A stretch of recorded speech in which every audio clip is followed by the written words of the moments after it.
벗어. 못 들었나? 내 몸에 걸리적거리는 건 싹 다 치워버리고 오로지 총과 내 몸만 남겨두고 연습시켜주겠다는 거야. 영광인 줄 알아. 오늘 사연 모음집에서 들려드릴 이야기는 육군 의장대 내에서 벌어진 권력형 부조리, 그리고 짓밟힌 한 여군 하사의 굴욕과 용기에 대한 기록입니다.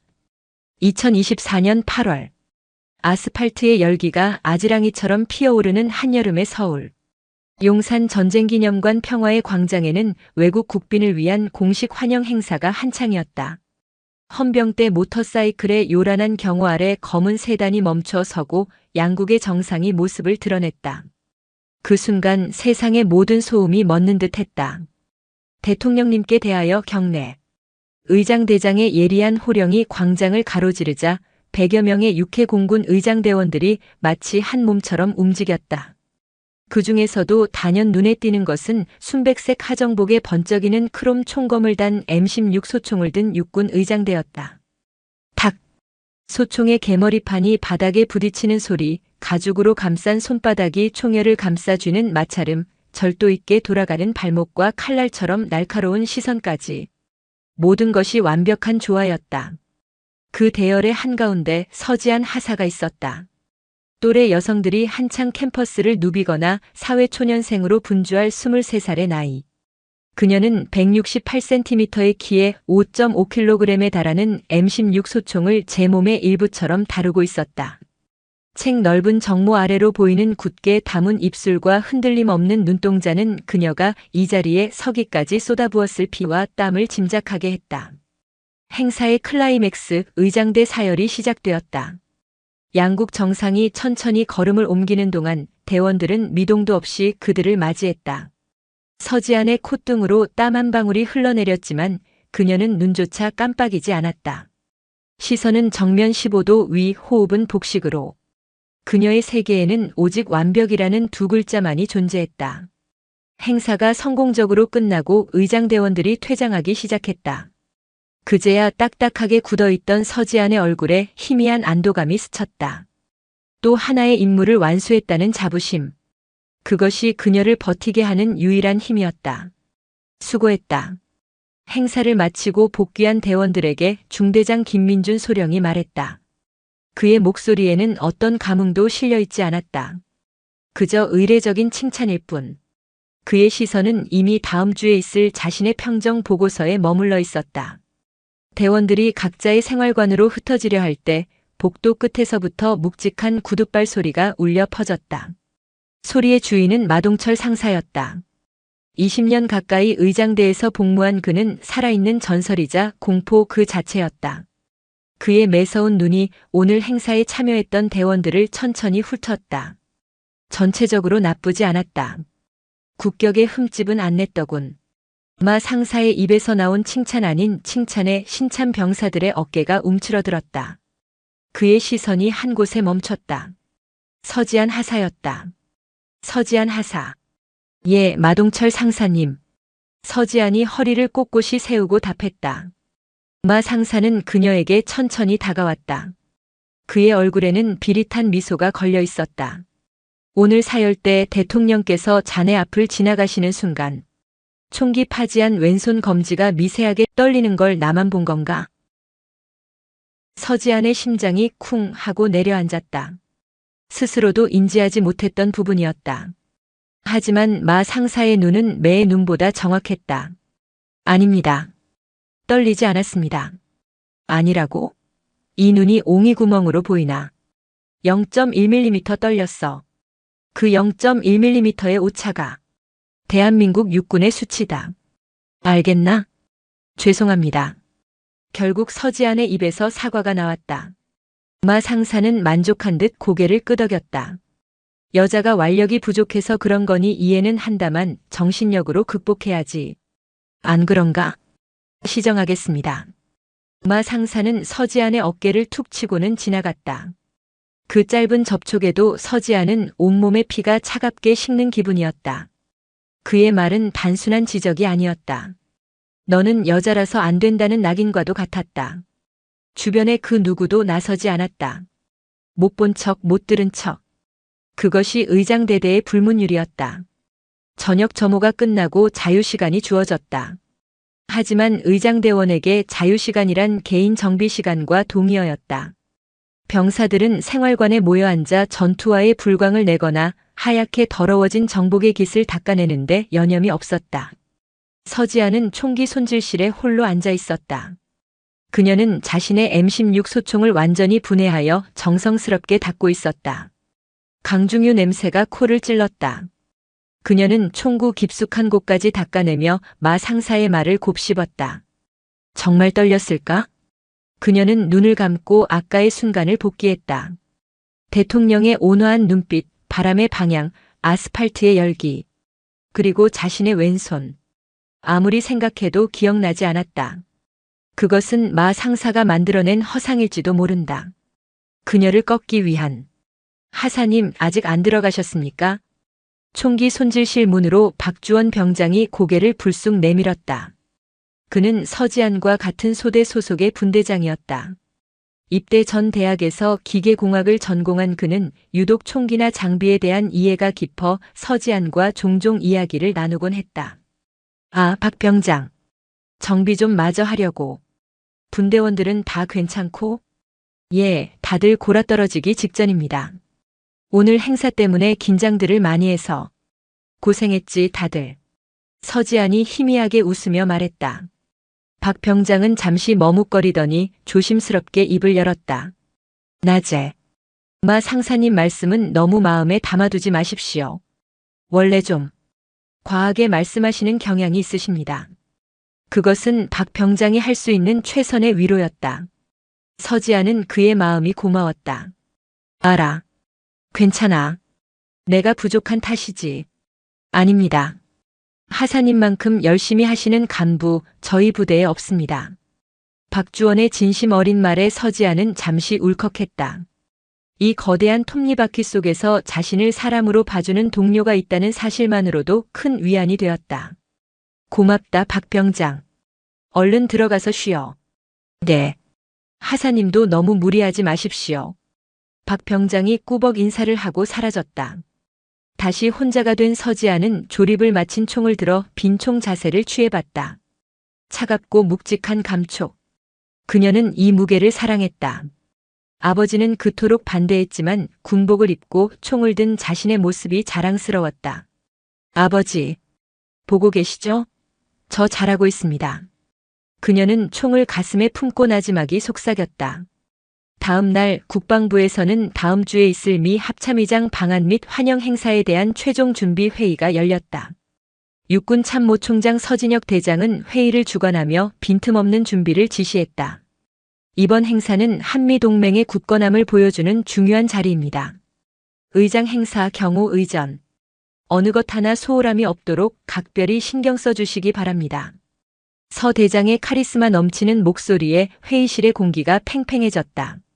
그는 대한민국 육군 50만을 책임지는 수장이자 야전과 정책을 두루 거친 전략가였다. 그의 책상 위에는 수많은 서류와 함께 낡은 사진 액자 하나가 놓여 있었다. 활짝 웃는 어린 딸의 사진이었다. 같은 시각 의장대 연병장에서는 최종 리허설이 한창이었다. 마동철 상사의 신경은 평소보다 10배는 더 날카로웠다. 동작 그만. 연습이 시작된 지 10분도 채 되지 않아 마 상사의 불호령이 터져나왔다. 서지안 하사, 또 너야. 받들어 총 자세에서 총구 들리는 속도가 0.5초 빨랐다. 혼자 튀고 싶어서 안달이 났나. 모든 대원들의 시선이 서지안에게 쏠렸다. 이번에는 명백한 트집이었다. 서지안은 모든 동작을 박자에 맞춰 완벽하게 수행했다. 아닙니다. 박자에 맞췄습니다. 아니라고? 중대장님 보셨습니까? 저 혼자 총 끝이 휙 올라가는 거? 마 상사가 옆에서 지켜보던 김민준 소령에게 동의를 구했다. 김 소령은 난처한 표정을 짓다가 마 상사의 눈빛을 보고는 마지못해 입을 열었다. 서하사. 조금. 그런 것 같기도 하군. 집중 좀 하지. 중대장의 방관은 마 상사에게 날개를 달아준 격이었다. 들었나? 중대장님도 보셨다지 않나? 내년 하나 때문에 지금 전체 대열이 무너지고 있어. 의장대 망신은 내가 다 시키는구나. 마 상사는 인격 모독적인 발언도 서슴지 않았다. 서지아는 입술을 깨물었다. 분하고 억울했지만 수많은 병사들이 보는 앞에서 상관에게 대드는 것은 곧 항명이었다. 그녀가 할 수 있는 것은 침묵뿐이었다. 오늘 연습은 서하사 때문에 다 망쳤다. 전원 서하사가 똑바로 할 때까지 퇴근은 없다. 서하사를 원망해라. 모든 책임이 그녀에게 전가되었다. 동료들의 따가운 시선이 등 뒤에 박혔다. 서지아는 고개를 들 수 없었다. 단단할 것만 같았던 그녀의 세계에 조금씩 균열이 가기 시작했다. 모두가 지쳐 생활관으로 돌아간 깊은 밤. 서지아는 마동철 상사의 호출을 받고 지하 훈련장으로 향했다. X라고 불리는 이 공간은 평소에는 실내 총기 및 예도술 연습을 하는 곳이지만 밤이 되면 종종 마 상사의 사적 제재가 이루어지는 장소이기도 했다. 콘크리트 벽으로 둘러싸인 삭막한 공간에는 마 상사 혼자 그녀를 기다리고 있었다. 형광등 불빛 아래 그의 그림자가 길게 늘어져 있었다. 왔나?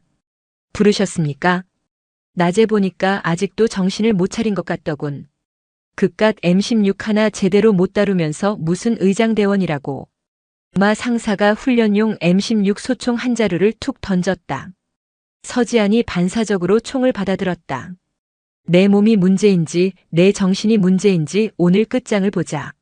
무슨 말씀이십니까? 마 상사가 서지안의 앞으로 성큼 다가섰다. 그의 눈은 광기로 번들거리고 있었다.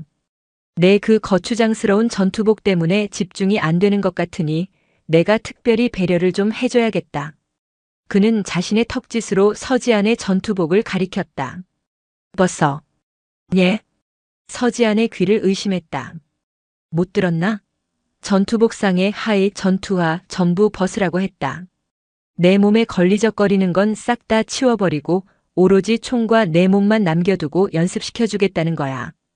영광인 줄 알아. 서지안의 온몸이 돌처럼 굳었다. 이것은 훈련이 아니었다. 명백한 성희롱이자 인격살인이었다. 못하겠습니다. 뭐라고? 못해? 이건 지적이고 지도다 이년아. 상관의 정당한 지도에 불응하는 건 항명이야. 몰라. 여기서 항명으로 헌병대 갈래? 아니면 내 지도를 순순히 따를래? 협박이었다. 신임 하사인 그녀가 항명이라는 주홍글씨를 다는 순간 그녀의 군 생활은 그걸로 끝이었다. 마 상사는 그녀의 약점을 정확히 파고들었다. 시간은 5초 주겠다. 5, 4. 마 상사가 숫자를 세기 시작했다. 서지안의 머릿속이 하얗게 비어버렸다. 눈물이 핑 돌았다. 군인이 되겠다고 맹세했던 날, 자랑스러운 딸이 되겠다고 다짐했던 순간들이 주마등처럼 스쳐 지나갔다.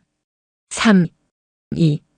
차가운 콘크리트 바닥, 희미한 형광등, 그리고 눈앞의 악마. 도망칠 곳은 없었다. 그녀의 손이 부들부들 떨며 전투복 상의의 첫 단추로 향했다. 그녀의 자존심이, 그녀의 세계가 산산조각 나고 있었다. 서지안의 손끝에서 마지막 단추가 풀렸다. 그녀는 저항을 멈춘 기계처럼 스스로 전투복 상의를 벗어 한쪽에 가지런히 개어놓았다. 이어서 전투화 끈을 풀고 전투복 하의마저 벗었다. 이제 그녀의 몸에 남은 것은 국방색 반팔 티셔츠와 검은색 반바지, 군에서 활동복이라 불리는 최소한의 복장뿐이었다. 맨살로 전해지는 지하실의 서늘한 공기가 그녀의 온몸을 휘감았다. 수치심이 칼날이 되어 심장을 저미는 듯 했다. 하지만 그녀의 눈은 더 이상 흔들리지 않았다. 눈물을 흘리는 대신 분노를 연료 삼아 강철 같은 의지를 태우고 있었다. 마동철 상사는 만족스러운 미소를 지으며 그녀의 모습을 훑어봤다. 그래, 진작 그랬어야지. 훨씬 보기 좋군. 군더더기 없이. 자, 이제 시작해볼까? 세워 총부터 실시. 세워. 총. 서지아는 구령에 맞춰 M16 소총을 몸의 오른쪽에 수직으로 세웠다. 그녀의 맨발이 차가운 콘크리트 바닥에 단단히 고정되었다. 느려. 다시. 세워. 총. 총열 덮개를 잡는 소나기 힘이 부족해. 총이 내 몸의 일부가 되어야 한단 말이다. 다시. 마 상사의 고함이 지하 공간을 울렸다. 서지아는 묵묵히 그의 지시에 따랐다. 세워 총 받들어 총 앞에 총 검사총 어깨 총. 총기 제식의 모든 동작이 끝없이 반복되었다. 땀이 비오듯 쏟아져 활동복을 흠뻑 적셨다. 팔 근육은 비명을 질렀고 맨발바닥은 시멘트 가루에 쓸려 화끈거렸다. 하지만 그녀의 동작은 시간이 갈수록 더욱더 날카로워졌다. 분노와 수치심을 모두 총 끝에 집중시켰다. 그녀는 마동철에게 굴복하는 것이 아니었다. 스스로의 한계를 시험하고 이 지옥 같은 순간을 오롯이 자신의 훈련으로 만들고 있었다. 마 상사는 점점 더 완벽해지는 그녀의 동작에 오히려 짜증이 치밀었다. 그는 그녀가 울며 무너지길 바랐다. 애원하고 잘못했다고 빌기를 원했다. 하지만 서지아는 강철로 만든 인형처럼 묵묵히 모든 것을 수행해냈다. 돌려 총. 가장 고난도 기술인 돌려 총 명령이 떨어졌다. 5.5kg의 소총을 한 손으로 공중에 던져 두 바퀴를 돌린 뒤 정확한 위치에서 다시 잡아채야 하는 동작이었다. 서지아는 숨을 골랐다. 그녀는 소총을 가볍게 던져 올렸다. 크롬 총검이 형광등 불빛을 받아 섬광을 일으키며 허공에서 두 바퀴, 완벽한 원을 그렸다. 착! 소총은 한치의 오차도 없이 그녀의 손바닥에 안착했다. 그 순간만큼은 그녀는 마동철의 피지배자가 아니었다. 의장대의 그 누구보다 완벽한 동작을 수행해낸 자랑스러운 대한민국 육군 하사 서지안이었다. 마 상사의 얼굴이 흉측하게 일그러졌다. 박주원 병장은 생활관으로 돌아왔다가 무언가 허전함을 느꼈다. 책상 위에 있어야 할 자신의 보온병이 없었다. 오늘 오후 총기 손질을 마치고 총기 손질실에 두고 온 것이 분명했다. 아 진짜. 피곤한 몸을 이끌고 그는 다시 총기 손질실로 향했다. 의장대대 건물은 미음자 구조로 되어 있었고 총기 손질실과 지하 훈련장은 같은 복도를 공유했다. 끽. 오래된 복도 바닥이 삐걱거리는 소리를 냈다. 총기 손질실은 불이 꺼져 있었다. 그런데 복도 끝 지하 훈련장으로 내려가는 계단 쪽에서 희미한 불빛과 함께 고함 소리가 새어나오고 있었다. 다시 될 때까지 해 이년아. 마동철 상사의 목소리였다. 박주원의 심장이 덜컥 내려앉았다. 이 시간에 또 누군가 군기 교육을 받고 있는 것이 분명했다. 그는 조용히 발걸음을 돌리려 했다. 괜히 엮여서 좋을 것 하나 없다는 것을 그의 2년 가까운 군 생활이 가르쳐주고 있었다. 하지만 그 순간 그의 귓가에 다른 소리가 들렸다. 소총이 바람을 가르는 날카로운 소리, 그리고 거친 숨소리. 호기심이 두려움을 이겼다. 그는 고양이처럼 소리를 죽여 계단을 내려갔다. 지하 훈련장 문에는 내부를 확인할 수 있는 주먹만 한 크기의 철망창이 나 있었다. 박주원은 조심스럽게 그 창으로 눈을 가져갔다. 그리고 그는 보았다. 자신의 눈을 의심했다. 서지안 하사가 얇은 활동복 차림으로 서 있었다. 땀으로 흠뻑 젖은 그녀의 등과 맨발. 그리고 그 앞에서 팔짱을 낀 채 악마처럼 그녀를 노려보는 마동철 상사. 이게 무슨... 박주원의 머릿속이 하얗게 비었다. 이것은 군기 교육이 아니었다. 명백한 가혹행위이자 한 인간의 존엄성을 짓밟는 범죄였다. 그는 주먹을 꽉 쥐었다. 손톱이 손바닥을 파고드는 고통도 느껴지지 않았다. 온몸이 부들부들 떨렸다. 그때 그의 주머니 속에서 휴대폰이 희미하게 진동했다. 여자친구에게서 온 메시지였다. 그 순간 박주원의 머릿속에 번개 같은 생각이 스쳤다. 찍어야 해. 이대로 못 본 척 돌아설 수는 없다. 저것은 범죄다. 증거가 있어야 한다. 그는 떨리는 손으로 휴대폰을 꺼내 카메라를 켰다. 소리가 나지 않도록 모든 설정을 무음으로 바꿨다. 그는 다시 철망창으로 휴대폰 렌즈를 가져갔다. 마 상사의 얼굴이 나오지 않게 오직 활동복 차림으로 돌려 총을 하고 있는 서하사의 뒷모습과 실루엣만 잡히도록 구도를 맞췄다. 혹시라도 발각되면 끝장이었다. 제발, 제발. 심장이 터질 듯이 뛰었다. 그는 15초 남짓한 짧은 영상을 녹화하고는 그대로 뒤돌아 미친 듯이 계단을 뛰어 올라갔다. 자신의 심장 소리가 온 부대에 울려 퍼지는 것만 같았다. 박주원은 자신의 침상으로 돌아와 포단을 머리끝까지 뒤집어 썼다. 좁은 공간 안에서 그는 숨을 몰아쉬며 방금 찍은 영상을 확인했다. 어두운 화질, 흔들리는 화면. 하지만 영상 속 내용은 명백했다. 얇은 활동복 차림의 여군 하사, 그녀의 손에 들린 M16 소총, 그리고 배경으로 들리는 마 상사의 거친 욕설. 이걸 어떡하지? 이걸. 그는 머리를 감싸쥐었다. 당장 중대장에게 달려가 보고해야 할까? 아니, 김민준 소령은 마 상사의 편이다. 대대장에게? 신임 하사를 괴롭히는 고참 상사. 대대장이 과연 일개 병사의 말을 믿고 부대의 전설인 마 상사를 칠 수 있을까? 오히려 보고한 사실이 알려지는 순간 자신의 군 생활은 지옥이 될 터였다. 기수열외, 구타, 온갖 보복이 기다리고 있을 것이다. 저녁 날까지 매일이 가시밭길이 될 게 뻔했다.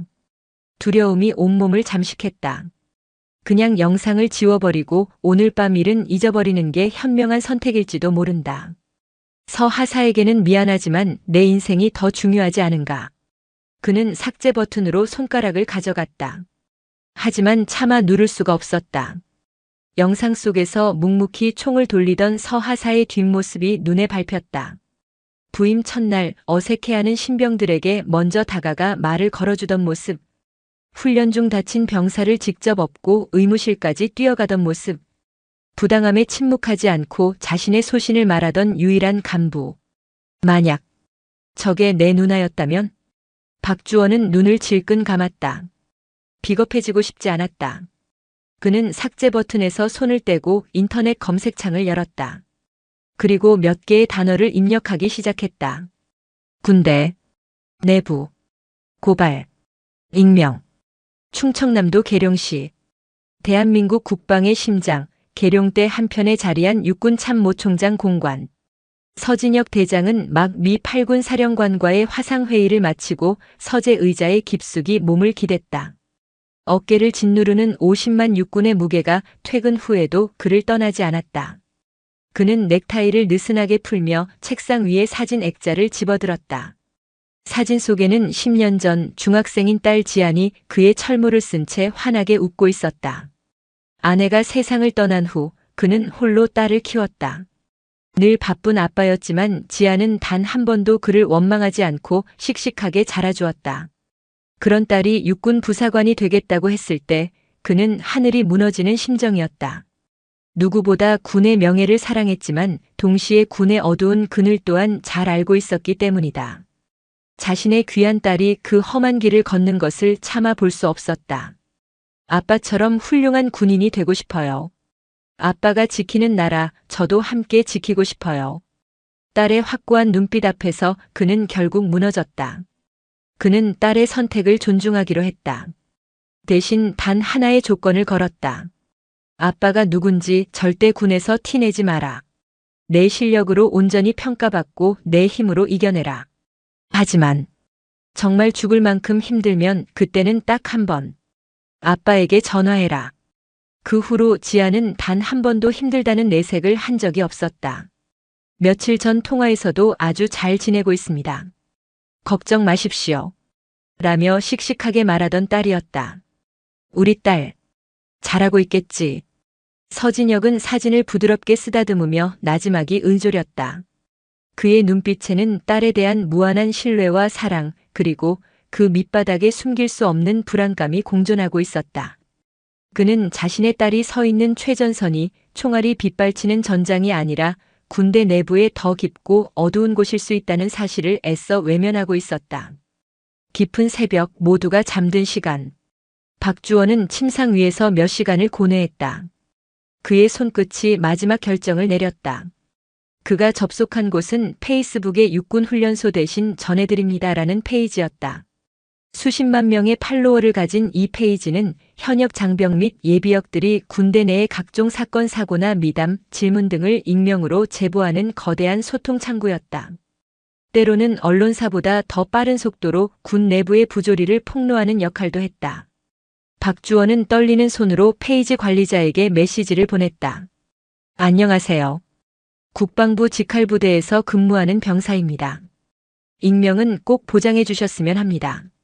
몇 분 지나지 않아 읽음 표시와 함께 짧은 답장이 왔다.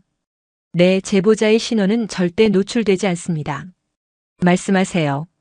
박주원은 심호흡을 한 번 하고 낮에 겪었던 일부터 어젯밤 지하 훈련장에서 목격한 일까지 최대한 담담하게 서술했다. 그리고 마지막으로 그 15초짜리 영상을 첨부했다. 가해자는 상사 계급의 간부이고 피해자는 여군 하사입니다. 부대 내에서는 해결이 불가능할 것 같아 제보합니다. 제발 이 일이 묻히지 않게 도와주세요. 전송 버튼을 누르는 박주원의 손가락이 천근만근처럼 무거웠다. 메시지를 보낸 뒤 그는 자신이 할 수 있는 모든 것을 했다는 생각에 탈진한 듯 침상에 쓰러졌다. 이제 주사위는 던져졌다. 그가 쏘아 올린 작은 불씨가 과연 이 견고한 성벽을 무너뜨리는 거대한 화마가 될 수 있을까? 그는 알지 못했다. 그가 던진 작은 돌멩이가 대한민국 육군 전체를 뒤흔드는 거대한 파문의 시작이 되리라는 것을. 페이지 관리자 어는 제보 메시지를 확인하고 온몸에 소름이 돋았다. 그는 지난 몇 년간 수천 건의 제보를 다뤄왔지만 이번 건은 차원이 달랐다. 국방부 직할부대 의장대, 여군 하사, 그리고 가혹행위를 증명하는 15초의 영상. 이것은 단순한 군 부조리를 넘어 사회 전체를 뒤흔들 폭탄이었다. 그는 신중하게 움직였다. 제보 영상 속 인물들의 신원이 특정되지 않도록 서지안의 얼굴이 스치는 부분과 마동철의 목소리를 미세하게 변조했다. 하지만 영상이 주는 충격은 조금도 덜어내지 않았다. 그는 자극적인 제목과 함께 게시글을 올렸다. 충격 제보 국방부 의장대, 여군 하사 가혹행위 의혹 영상.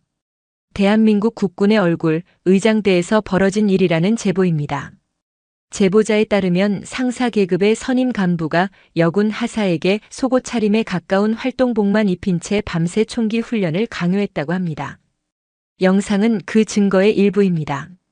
이 제보가 사실이라면 이는 21세기 대한민국 국군에서 절대 일어나서는 안 될 인권 유린입니다. 여러분의 관심과 공론화가 필요합니다. 게시글이 올라간 시간은 새벽 3시. 그러나 인터넷은 잠들지 않았다. 최초의 좋아요가 눌리고 첫 댓글이 달렸다. 이거 실화임? 합성이겠지. 와. 미쳤다 진짜. 저기가 군대냐 범죄 소굴이냐? 반응은 폭발적이었다.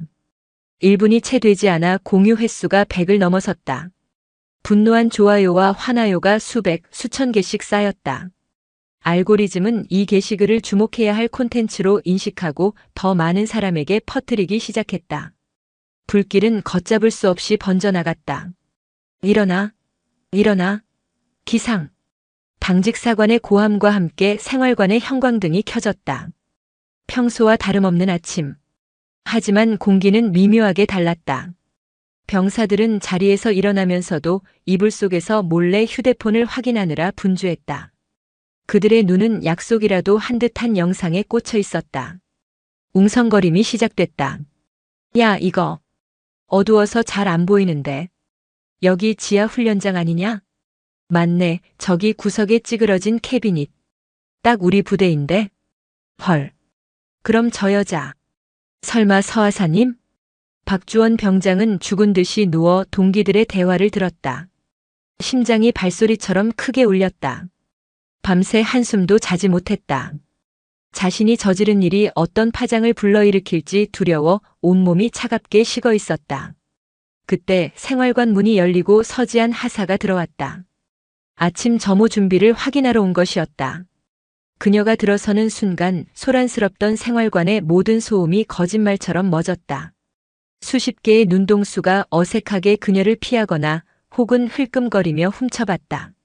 서지아는 그 기묘한 정적의 의미를 알 수 없었다. 하지만 본능적으로 무언가 잘못되었음을 직감했다. 왜들 그러나? 점호 준비 안 해? 그녀의 목소리에 병사들은 허둥지둥 움직이기 시작했다. 하지만 그들의 시선 속에 담긴 미묘한 동정과 호기심을 그녀는 놓치지 않았다. 불길한 예감이 그녀의 등줄기를 타고 흘렀다. 미쳤어, 다들 미쳤어. 김민준 소령은 자신의 사무실에서 머리를 쥐어뜯고 있었다. 그의 앞에는 대대장에게 걸려온 전화가 방금 끝난 듯 놓여 있었다. 그는 밤사이에 일어난 일을 보고받고 패닉 상태에 빠졌다. 자신의 진급에 이보다 더 큰 오점은 없을 터였다. 그는 인터폰을 눌러 마동철 상사를 호출했다. 몇 분 뒤 마 상사가 문을 열고 들어왔다. 그는 아직 사태의 심각성을 정확히 파악하지 못한 듯 비교적 태연한 표정이었다. 부르셨습니까, 중대장님? 마 상사. 이게 어떻게 된 일이야? 김소령이 자신의 휴대폰 화면을 마 상사의 얼굴 앞에 들이밀었다. 화면에는 6대전 페이지가 띄워져 있었다. 마 상사의 눈이 가늘어졌다. 그는 영상을 확인하고는 피식 코웃음을 쳤다. 이런 가짜는 누가 이런 장난질을 했는지 모르겠습니다만 악의적인 합성 영상일 뿐입니다. 합성? 이게 합성으로 보여. 지금 국방부 정훈공보실에 기자들 전화가 10수통이 넘게 온다는데. 마 상사, 솔직하게 말해. 어젯밤에 서하사 데리고 뭐 했어?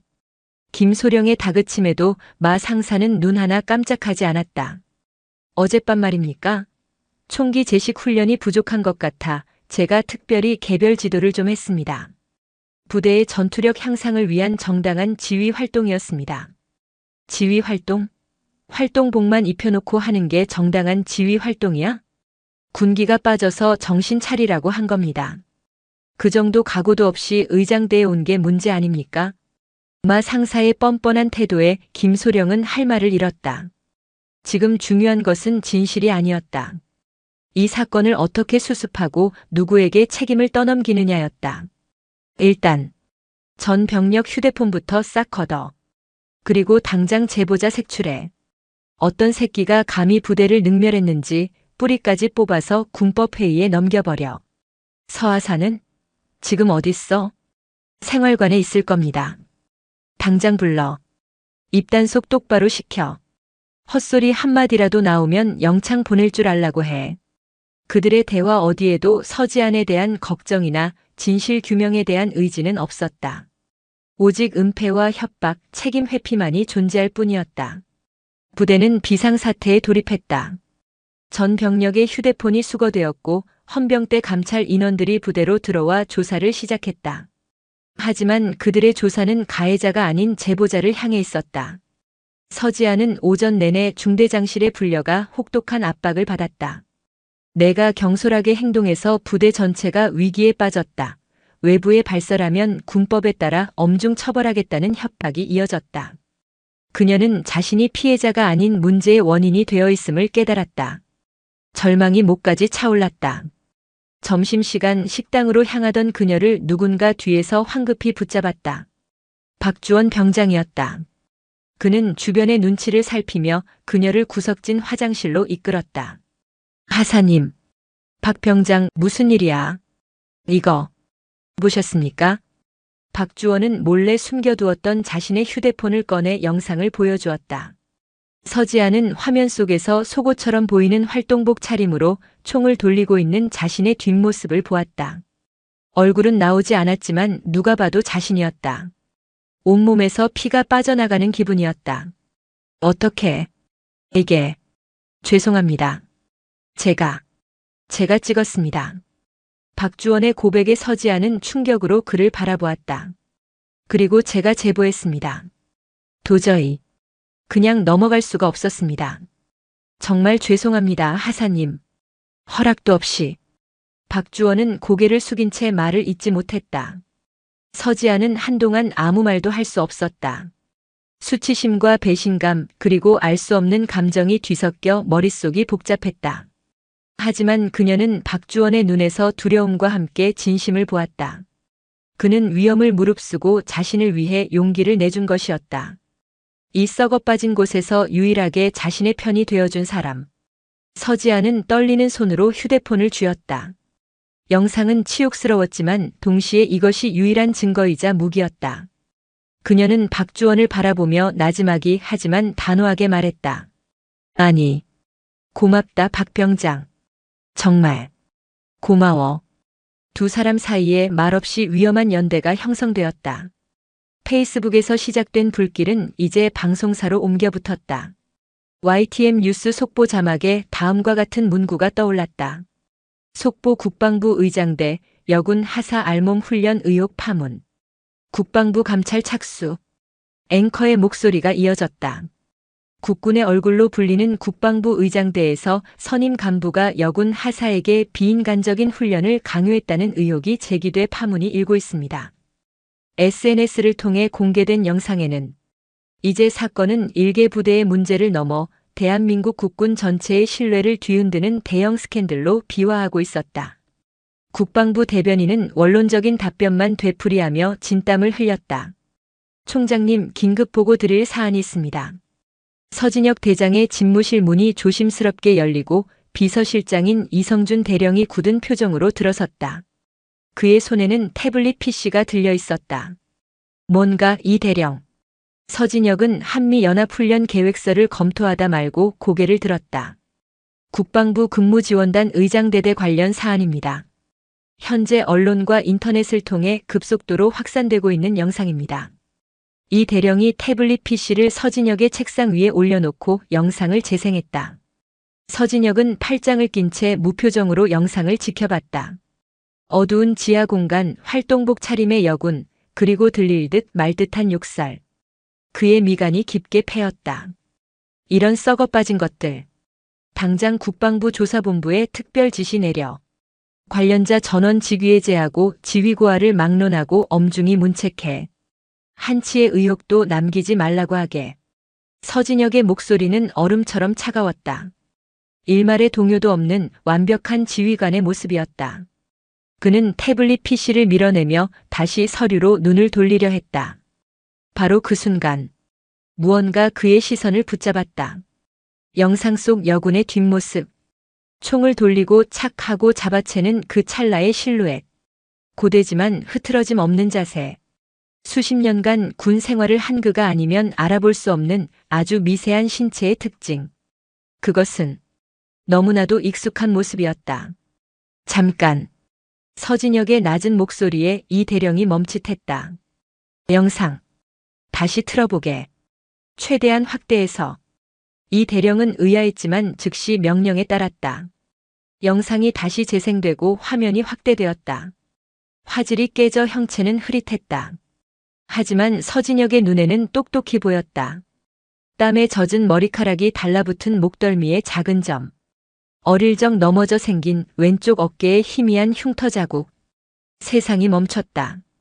대한민국 육군 참모총장 서진혁은 그 자리에 없었다. 오직 자신의 딸이 유린당하는 모습을 목격한 아버지 서진혁만이 존재했다. 집무실의 공기가 얼어붙었다. 서류를 쥐고 있던 그의 손에 힘줄이 돋아났다. 그의 얼굴은 감정을 읽을 수 없는 가면처럼 굳어 있었지만 그의 눈은 모든 것을 불태워버릴 듯한 백색의 분노로 이글거리고 있었다. 그는 천천히 자리에서 일어섰다. 이성준 대령은 생전 처음 보는 총장의 모습에 저도 모르게 마른 침을 삼켰다. 서진혁이 지옥의 밑바닥에서 울려 퍼지는 듯한 낮고 차가운 목소리로 말했다. 헬기 준비해. 예. 당장 용산으로 간다.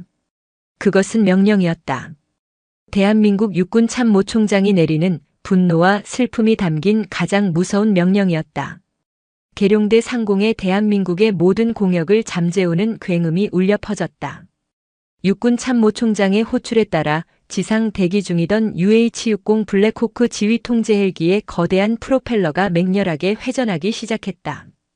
서진혁 대장은 집무실을 나서는 그 짧은 순간 이미 모든 것을 결정했다. 그는 비서실장에게 단 2가지만을 지시했다. 첫째, 지금 즉시 국방부 조사본부장 연결해. 내 이름으로 육군 중앙수사단 특별수사팀을 소집, 동행시킨다고 전하게. 둘째, 내가 용산에 도착하기 전까지 의장대대 그 누구도 부대 밖으로 한 발짝도 나가지 못하도록 위수령에 준하는 부대 폐쇄 조치를 하달한다. 그것은 사실상 계엄에 가까운 한 부대를 향한 육군 참모총장의 가장 무서운 선전포고였다. 헬리패드에 도착했을 때 완전 무장한 군사경찰 병력과 함께 육군 중앙수사단장인 고강민 준장이 이미 대기하고 있었다. 고 준장은 서진혁의 오랜 신복이자 군내 그 어떤 불의와도 타협하지 않는 면도날로 통하는 인물이었다. 총장님. 설명은 이동하면서 듣도록. 가자. 서진혁은 더 이상의 말 없이 헬기에 올랐다. 그의 얼굴은 감정이라는 것이 존재하지 않는 단단한 화강암 같았다. 헬기가 육중한 동체를 하늘로 띄우자 계룡대의 풍경이 발밑으로 멀어졌다. 서울로 향하는 동안 고강민 준장은 태블릿 PC로 지금까지 파악된 상황을 간결하게 보고했다. 영상의 출처, 언론의 반응, 국방부의 미숙한 초기 대응. 그러나 서진혁의 귀에는 아무것도 들리지 않았다.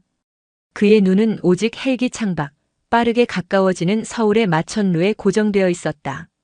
그가 지키고자 했던 저 화려한 도시의 심장부에서 그의 가장 소중한 것이 짓밟히고 있었다. 그는 조용히 눈을 감았다. 뇌리에는 오직 활동복 차림으로 총을 돌리던 딸의 위태로운 뒷모습만이 새겨져 있었다. 의장대대 연병장은 그야말로 아수라장이었다. 중대장 김민준 소령은 전 중대원을 연병장에 집합시켜 놓고 광기 어린 제보자 색출에 혈안이 되어 있었다. 어떤 새끼야? 어떤 배신자 새끼가 감히 부대에 똥을 뿌렸어. 지금 자수하면 군법회의에 넘기는 선에서 끝내주마. 하지만 끝까지 버티다 잡히면 내놈 군 생활은 물론이고 인생 자체를 끝장내주겠어. 그의 협박에 병사들은 공포에 질린 채 서로의 눈치만 살피고 있었다. 박주원 병장은 핏기 없는 얼굴로 대열에 서 있었다. 심장이 발 뒤꿈치까지 내려앉는 기분이었다. 바로 그때였다. 두두두두두두. 하늘이 찢어지는 듯한 굉음이 연병장 전체를 뒤덮었다. 모두가 반사적으로 하늘을 올려다보았다. 검은색 블랙호크 헬기 한 대가 믿을 수 없는 속도로 고도를 낮추며 접근하고 있었다. 정상적인 접근이 아니었다. 마치 먹이를 낚아채려는 거대한 맹금처럼 연병장을 향해 수직으로 강화하고 있었다. 저게 뭐야? 헬기는 VIP용 헬리패드를 무시하고 연병장 한가운데에 그대로 착륙했다. 강력한 하강풍에 연병장의 흙먼지가 폭풍처럼 휘날렸다. 병사들은 눈을 뜨지 못한 채 팔로 얼굴을 가렸다. 헬기의 육중한 랜딩 기어가 땅에 닿자 옆면의 슬라이딩 도어가 위잉 소리를 내며 열렸다. 그리고 모든 소음과 먼지 폭풍의 한가운데로 한 남자가 모습을 드러냈다.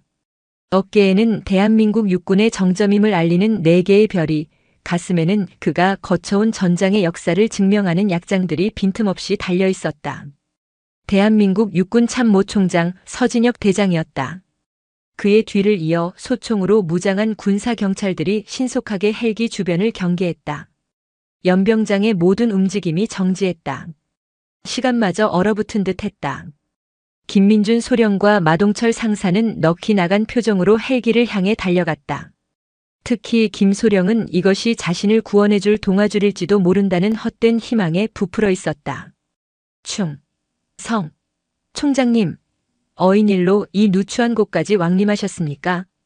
김민준이 땀을 뻘뻘 흘리며 거수 경례를 붙였다. 그러나 서진혁은 그를 쳐다보지도 않았다. 마치 길가의 돌멩이를 보는 듯한 눈빛으로 그를 지나쳐 넋을 놓고 서 있는 마동철 상사의 앞에 섰다. 서진혁의 그림자가 마동철의 머리 위를 덮었다. 내가 마동철 상사인가? 지옥처럼 낮은 목소리였다. 마동철은 그제야 무언가 잘못되었음을 직감했다. 하지만 20년간 쌓아온 그의 오만함은 현실을 제대로 인식하지 못하게 막고 있었다. 예, 그렇습니다. 총장님, 의장대대 군기반장 마동철 상사입니다. 그는 자신도 모르게 가슴을 내밀며 대답했다. 서진혁의 입가에 경멸에 가까운 미소가 스쳤다. 어젯밤 지하 훈련장에서 서지한 하사에게 무슨 짓을 했나? 직접적인 질문이었다. 단 한치의 애누리도 없는 심장을 관통하는 질문. 마동철의 얼굴에서 핏기가 사라졌다. 온몸에 피가 역류하는 것 같았다.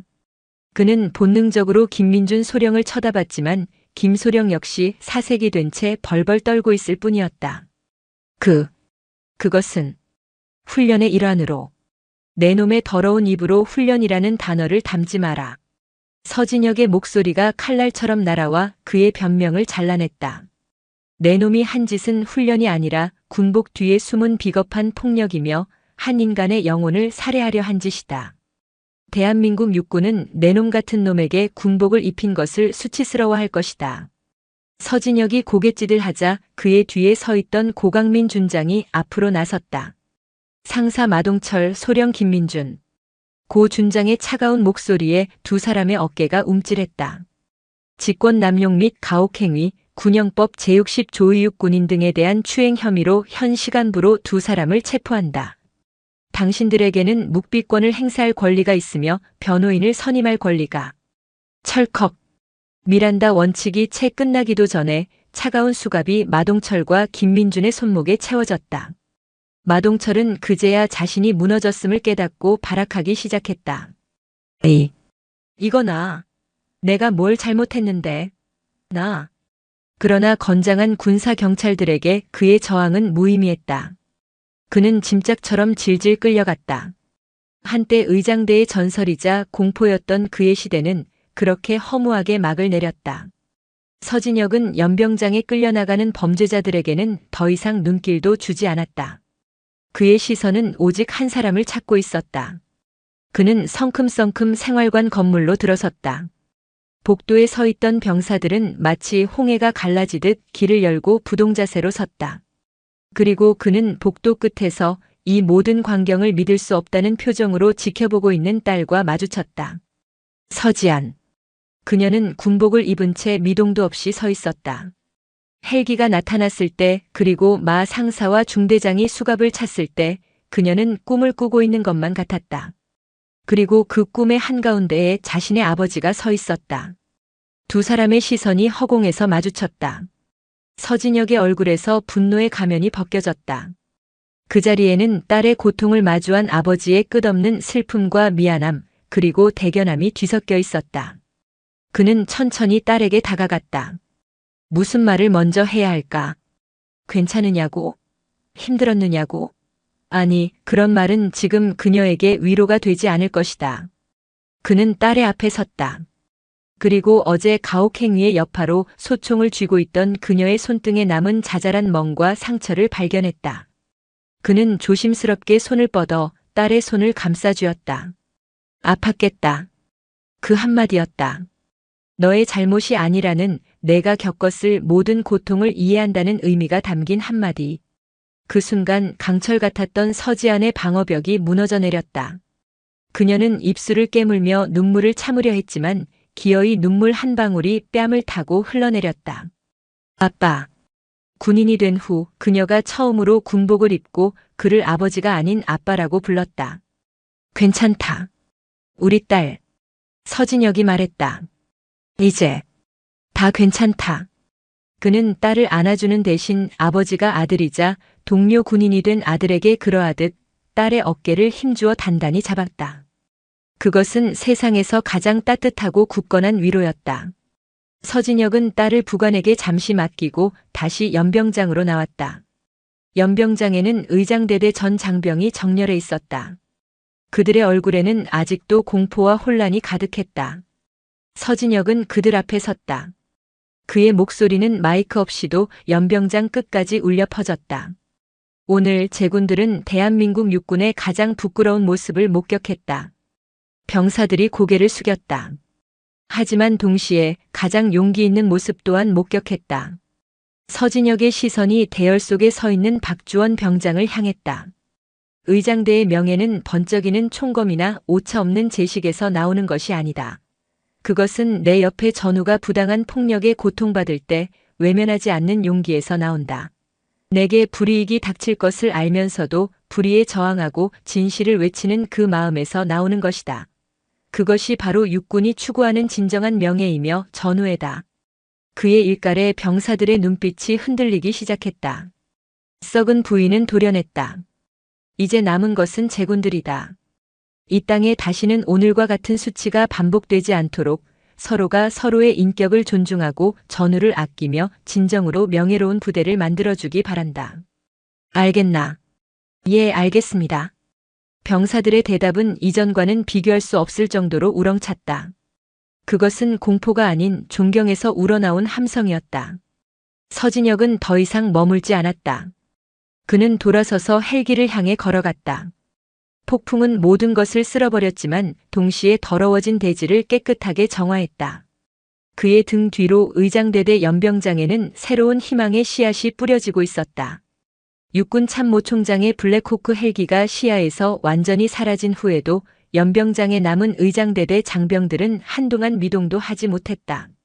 마치 거대한 해일이 휩쓸고 지나간 뒤의 고요함과도 같았다. 방금 전까지 그들의 목을 짓누르던 공포와 부조리의 무게가 거짓말처럼 사라져 있었다. 잠시 후 대대 작전 과장이었던 이진우 중령이 황급히 달려와 대열 앞에 섰다. 그는 대대장 직무대리로서 부대를 수습하라는 상부의 명을 받은 터였다. 전 장병은 주목. 그의 목소리는 떨리고 있었지만 이전과는 다른 종류의 긴장감이 담겨 있었다. 방금 전 총장님의 지시에 따라 본부에서 새로운 지침이 하달되었다.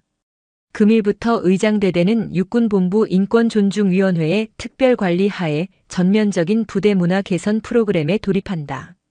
부당한 지시 및 가혹행위는 물론 폭언과 인격 모독 역시 엄중히 금지되며 즉각적인 징계 사유가 됨을 명심하기 바란다. 그의 선언이 끝나는 순간 병사들 사이에서 나지막한 탄식이 터져나왔다. 믿을 수 없다는 표정, 그리고 안도감. 일부 고참병들은 허탈한 표정을 지었지만 대다수 병사들의 얼굴에는 어둠을 걷어내는 새벽빛 같은 희망이 어렸다. 그날 밤 생활관의 풍경은 완전히 달라졌다. 그동안 마 상사와 김소령의 포갑 아래 억눌려왔던 목소리들이 터져나왔다. 병사들은 더 이상 서로를 감시하고 의심하지 않았다. 박주원 병장의 침상 주위로는 동기들과 후임들이 모여들었다. 그들은 박주원의 어깨를 두드리며 고생했다. 내가 진짜 용자다라며 진심 어린 격려를 보냈다.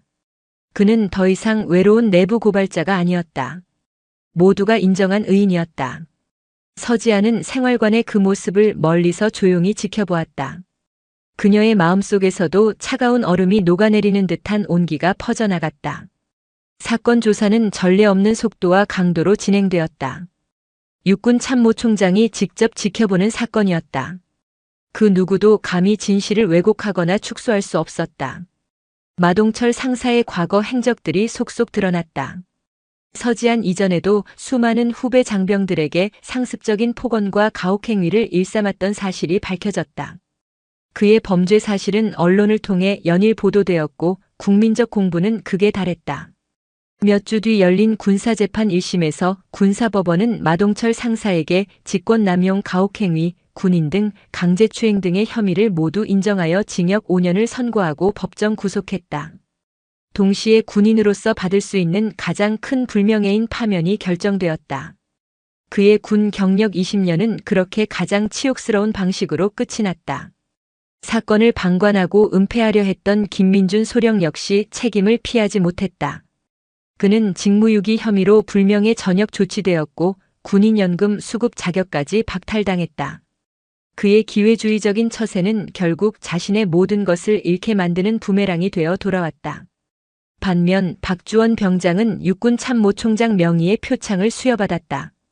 그의 용기 있는 행동은 전군의 모범 사례로 전파되었다. 그는 남은 군 복무를 동료들의 존경 속에서 무사히 마쳤고 만기 전역하는 날 부대원 모두의 박수를 받으며 위병소를 나섰다. 몸은 좀 괜찮으냐? 수화기 너머로 들려오는 아버지의 목소리는 한결 부드러워져 있었다. 그날 이후 서진혁 대장은 매일 밤 딸에게 전화를 걸어 안부를 물었다. 예, 아빠. 괜찮아요. 이젠 정말로요. 서지아는 창밖을 보며 대답했다. 부대에는 새로운 대대장과 중대장이 부임했고 분위기는 하루가 다르게 바뀌고 있었다. 지아나, 아빠가 다른 보직을 알아봤다. 육군 본부 행정직인데 의장대보다는 훨씬 편할 게다. 그곳에서 더는 힘들어하지 말고. 아버지의 말에는 딸을 고통의 현장에서 벗어나게 해주고픈 애틋함이 묻어 있었다. 서지아는 잠시 눈을 감았다. 편한 길을 택할 수도 있었다. 아무도 그녀를 비난하지 않을 것이다. 하지만 그녀는 고개를 저었다. 아니요, 아빠. 저 여기에 남겠습니다. 그녀의 목소리는 단호했다. 제가 무너졌던 바로 이곳에서 제 힘으로 다시 일어서고 싶어요. 그리고 다시는 저 같은 아픔을 겪는 후배가 나오지 않도록 제가 그들의 방패가 되어주고 싶습니다. 수화기 너머로 아버지의 긴 침묵이 흘렀다. 잠시 후 그는 깊은 숨을 내쉬며 말했다. 그래. 내가 내 딸이구나. 자랑스럽다 서하사. 서지아는 그제야 환하게 웃었다. 그녀는 더 이상 누군가의 보호가 필요한 존재가 아니었다. 스스로의 상처를 딛고 일어서 다른 이의 상처를 보듬어줄 준비가 된 진정한 군인으로 거듭나고 있었다. 가을 햇살이 눈부시게 쏟아지는 청와대 영빈관 앞들. 프랑스 대통령 방한 공식 환영 행사가 열리고 있었다. 석 달 전과 같이 의장대는 한치의 흐트러짐 없는 모습으로 국빈을 맞이하고 있었다. 하지만 그 내용은 질적으로 달라져 있었다. 분대, 받들어 총. 대열의 맨 앞에서 분대를 지휘하는 이는 서지안 하사였다. 그녀의 목소리는 낭낭하고 자신감에 차 있었으며 그녀의 받들어 총 구령에 따라 움직이는 분대원들의 동작에는 공포가 아닌 자부심과 신뢰가 담겨 있었다. 그녀의 옆에 선 신임 여군 하사의 총구가 살짝 흔들렸다. 서지아는 그녀를 쏘아보는 대신 사열이 끝난 뒤 조용히 다가가 자세를 교정해 주었다. 괜찮아. 누구나 처음엔 그래. 다음엔 더 잘할 수 있을 거야. 그녀의 따뜻한 격려에 신임 하사의 얼굴에 안도와 감사의 미소가 번졌다. 서지아는 그 미소를 보며 자신이 있어야 할 곳이 바로 여기임을 다시 한번 확인했다. 카메라는 당당하게 서 있는 그녀의 모습을 비추고 천천히 줌아웃하며 맑고 푸른 서울의 가을 하늘을 담아냈느나. 군복의 명예는 반짝이는 견장이나 화려한 약장에서 비롯되지 않는다. 그것은 내 옆의 전우를 향한 뜨거운 신뢰와 어떤 불의에도 꺾이지 않는 올곧은 신념 그리고 스스로의 상처를 딛고 다른 이를 지키기 위해 일어서는 고귀한 용기에서 비롯된다. 폭풍이 핥히고 간 상처 위로 비로소 진정한 강철로 거듭난 이들이 서 있었다. 그들이 바로 대한민국 국군, 그 자랑스러운 이름이었다. 오늘 사연 모음집의 이야기 어떠셨나요? 구독과 좋아요, 그리고 당신은 어디서 보고 계신지 댓글로 남겨주세요.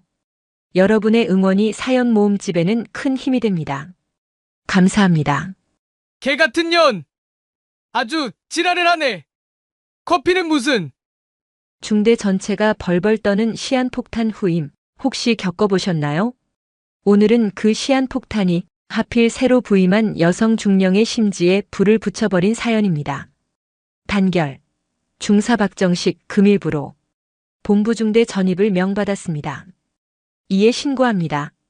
십수년을 군복 입고 구르며 잔뼈가 굵은 베테랑 박정식 중사에게도 그날의 전입 신고는 유독 살얼음판을 걷는 듯한 기억으로 남아있다. 그를 맞이하는 중대장 오세준 대위의 얼굴에는 새로운 간부에 대한 기대감이라고는 눈곱만큼도 없었다. 대신 도저히 해결할 수 없는 거대한 문제 앞에 선 인간의 깊은 무력감만이 그늘져 있었다. 행정보급관 천용덕 상사는 대답 대신 굳은 얼굴로 지끈거리는 관자놀이를 지그시 누르며 땅이 꺼져라 한숨을 내쉬었다. 중대의 공기는 마치 장마철 솜니불처럼 축축하고 무겁게 가라앉아 있었다. 행정반을 오가는 병사들은 발소리마저 죽인 채 고양이처럼 걸었고 간부들의 얼굴에는 씻어내지 못한 피로가 역력했다. 마치 핵심 부품이 빠진 채 억지로 돌아가는 기계처럼 중대 전체가 위태로운 굉음을 내고 있었다. 신임 간부가 전입 온 첫날의 의례적인 활기나 설렘 따위는 사치였다. 그리고 그 모든 불안과 침체의 진원지에는 단 한 명의 병사가 있었다. 황인철 일병. 행정보급관 천용덕 상사가 내뱉은 이름 석자에는 단순한 골칫덩어리를 넘어선 일종의 공포와 체념마저 짙게 배어 있었다. 박정식 중사가 이 부대로 오기 바로 일주일 전 중대에는 또 한 명의 폭탄이 배달되었다. 다른 대대에서 대형 사고를 치고 군기 교육대를 다녀온 뒤 원 소속 부대에서 도저히 감당 불가라며 두 손 두 발 다 들고 떠넘긴 바로 그 관심병사. 그가 황인철 일병이었다. 그의 병적 기록부는 한 편의 재난 보고서나 다름없었다. 입대 전 조현병 진단 이력, 지속적인 약물 치료를 전제로 내려진 기적 같은 현역 복무 적합 판정, 하지만 자대 배치 이후 그의 증상은 서서히 통제 불능의 궤도로 이탈하기 시작했다. 결국 그는 생활관 선임 병장에게 너 오늘 밤에 죽여버린다고 은졸이며 의자를 집어 던지는 폭행 사건을 저질렀고 그 길로 군기 교육대 15일 처분을 받았다. 그리고 환경의 변화가 필요하다는 허울 좋은 명목 아래 폭탄은 돌고 돌아 바로 이 본부 중대로 넘어온 것이었다. 중대장 오세준 대위는 박 중사의 어깨를 힘없이 두드리며 말했다. 박 중사 다른 거 다 필요 없어. 그냥 황일병 저 새끼만 좀 잘 봐줘. 제발 사고만 안 치게. 그게 우리 중대 유일한 작전 목표야. 그 목소리는 지시라기보다는 차라리 애원에 가까웠다. 전입신고를 마친 다음 날 박정식 중사는 천용떡 상사와 함께 정비고로 향했다.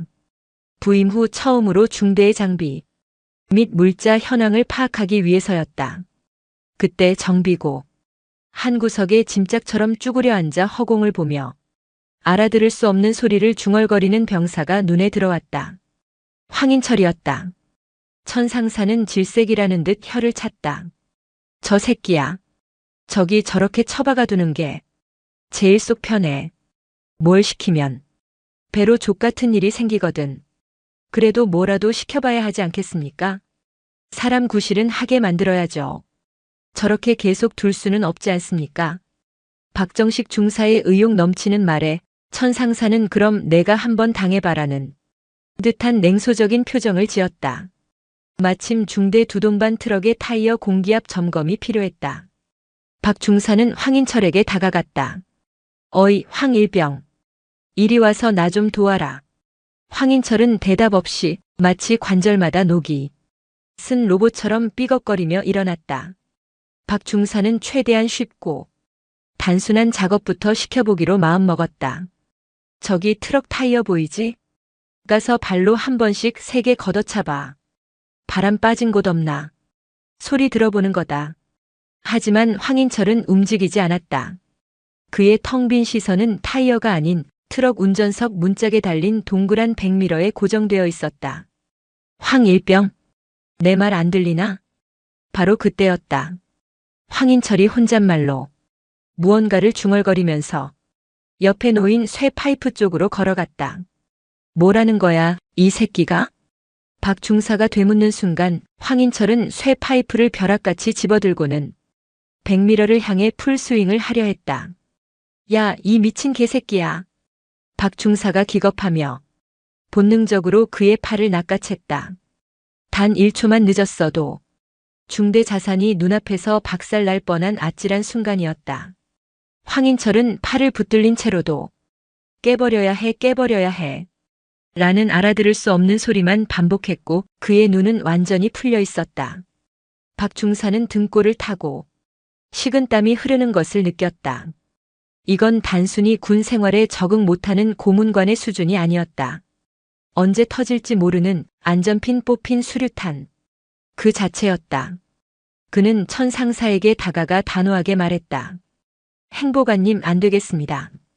저 병사는 정비고 출입을 금지시켜야 합니다. 저 자신도 제 신변의 안전을 보장 못하겠습니다. 천상사는 그럴 줄 알았다는 듯 씁쓸하게 고개를 끄덕였다. 그날 밤 부대 인근의 허름한 곱창집에서 오세준 대위와 천용떡 상사가 소주잔을 기울이고 있었다. 타다 남은 연탄재처럼 두 사람의 얼굴에는 깊은 피로와 무력감이 재처럼 내려앉아 있었다. 행보관님 이제 어떡합니까 진짜. 정비고도 안 돼, 행정반도 안 돼, 취사장 보냈더니 거기 칼이 있어서 안 된다고 난리치고 쟤는 대체 어디에 둬야 합니까? 오대위가 답답한 속을 토해냈다. 천상사는 말없이 소주를 목구멍으로 털어넘겼다. 방법이 있나? 의병 전역시키자고. 의무대에 서류를 몇 번이나 쳐올렸는데 거기 군의관 새끼들은 맨날 약물 통제 가능, 현역 복무 적합.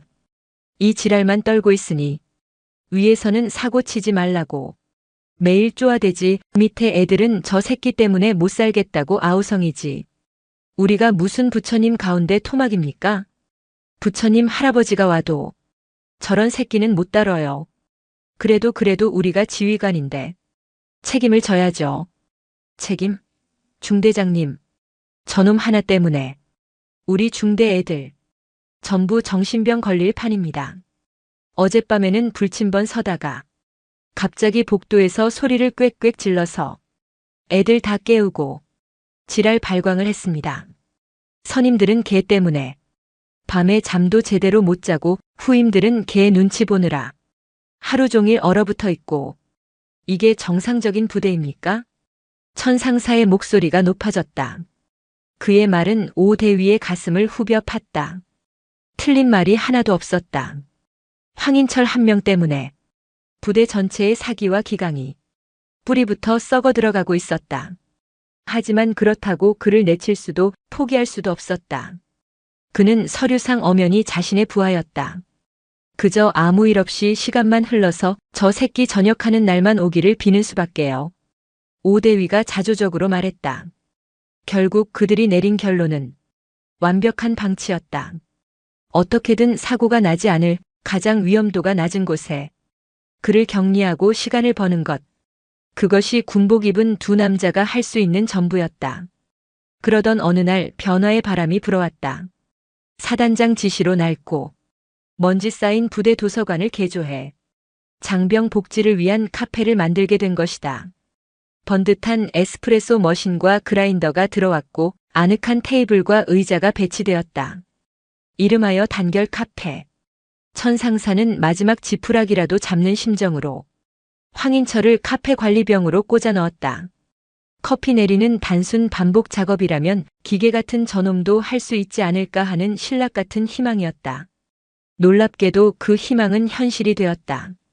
황인철은 커피 머신 앞에서만큼은 전혀 다른 사람이었다.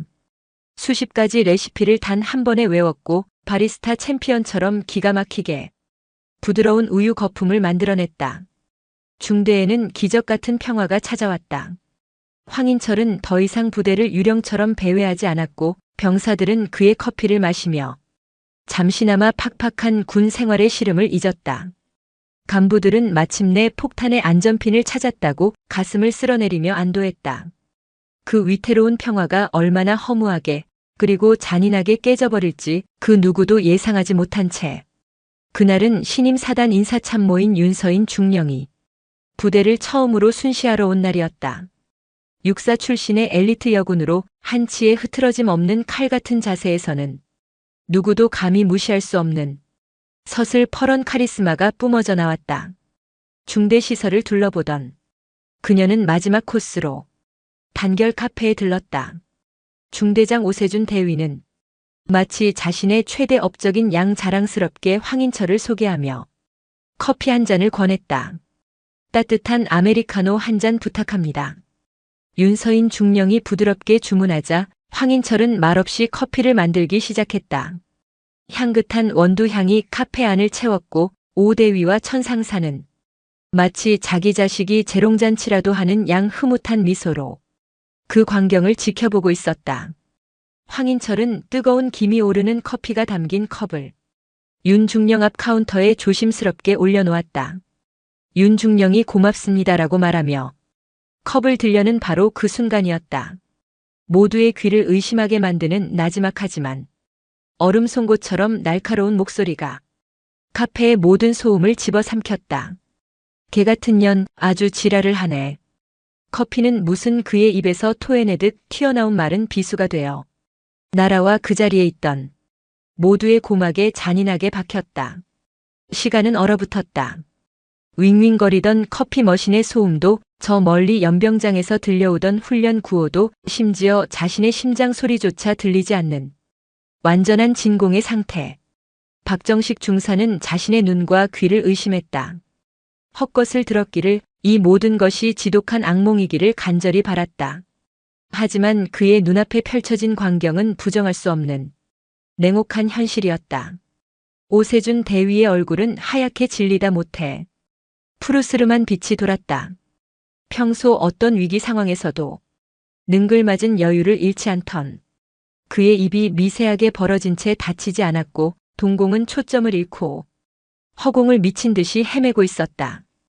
행정보급관 천용떡 상사는 물 밖으로 나온 붕어처럼 입만 뻐끔거릴 뿐 아무 소리도 내지 못했다. 그의 굵고 주름진 손이 경풍이라도 난 듯 부들부들 떨리는 것이 보였다. 카페에 있던 다른 병사들은 약속이라도 한 듯 모두 고개를 숙인 채 그 자리에 돌처럼 굳어버렸다. 숨쉬는 법조차 잊어버린 사람들처럼 그들의 공포 어린 시선이 향하는 끝에는 윤서인 중령이 있었다. 모욕의 폭풍 후 한가운데에 선 그녀는 그러나 놀라울 정도로 미동도 없었다. 놀라지도 분노하지도 당황하지도 않았다.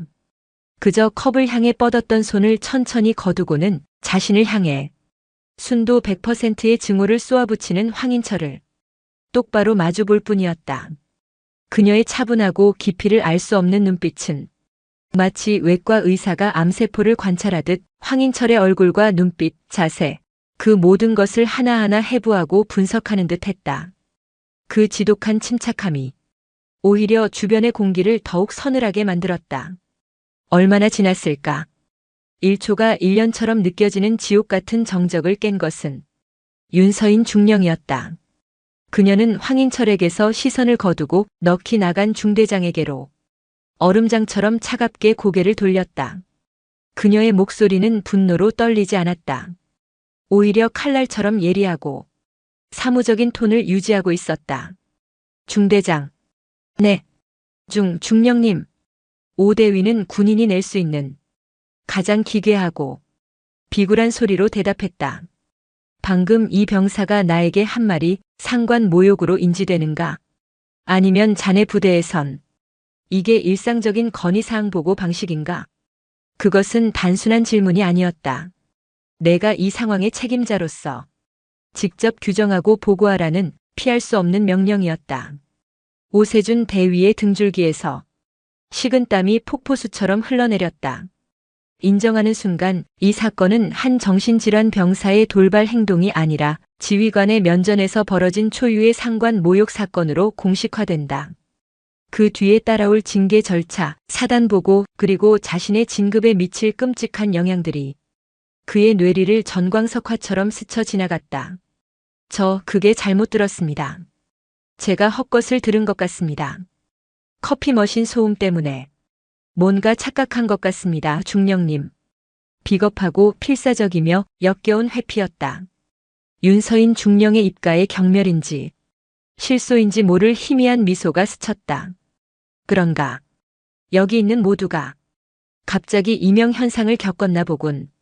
행정보급관, 상사, 천용떡, 천상사가 거의 비명에 가까운 목소리로 외쳤다. 이 병사 이름과 계급은 일병 황인철입니다. 금일부로 저 병사의 카페 출입을 금지시키고 내 사무실로 정식 서면 보고하도록.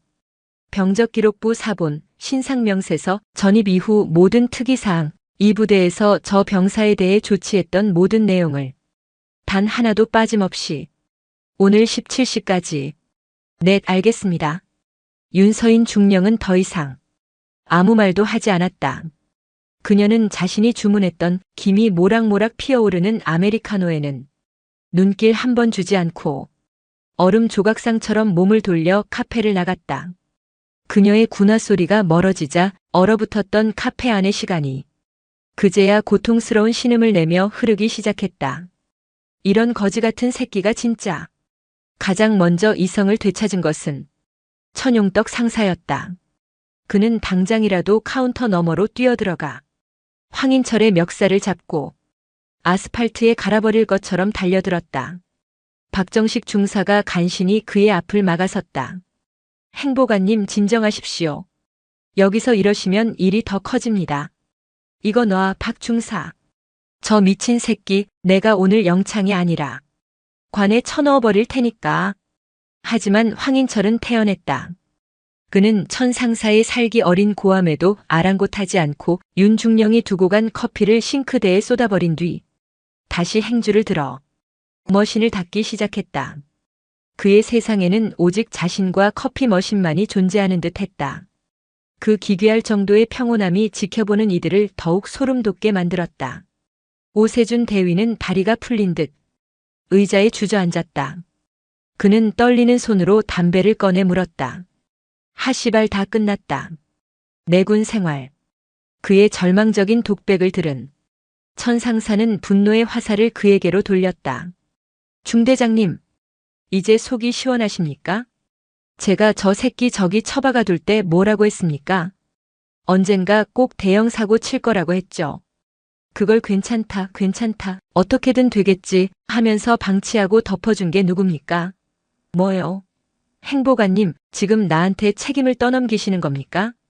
저 새끼 카페 관리병으로 추천한 게 누군데? 그때는 행보관님도 이게 최선이고 신의 한 수라고 하지 않으셨습니까? 두 지휘관의 추악한 고성이 카페 안을 울렸다. 서로에게 책임을 떠넘기며 자신들의 안위와 진급을 걱정할 뿐 사태의 본질을 해결하려는 의지는 누구에게도 보이지 않았다. 소식을 듣고 달려온 다른 간부들은 어쩔 줄 몰라 하며 두 사람의 눈치만 살폈다. 그날 오후 중대는 윤서인 중령이라는 보이지 않는 태풍의 눈 안으로 남김없이 빨려 들어갔다. 천상사는 17시에 맞춰 그녀에게 보고할 서류 뭉치를 만드느라 행정반 창고를 뒤집어 엎으며 먼지를 뒤집어 써야 했다. 오대위는 대대장에게 불려가 30분 넘게 쌍욕을 들어가며 고개를 숙이고 있어야 했다. 소문은 삽시간에 부대 전체로 퍼져나갔다. 본부중대 미친놈이 신임 인사참모한테 면전에서 쌍욕을 박았다더라는 이야기는 온갖 살이부터 부대를 전염병처럼 떠돌았다. 하지만 예상과 달리 윤서인 중령은 아무런 후속 조치를 취하지 않았다.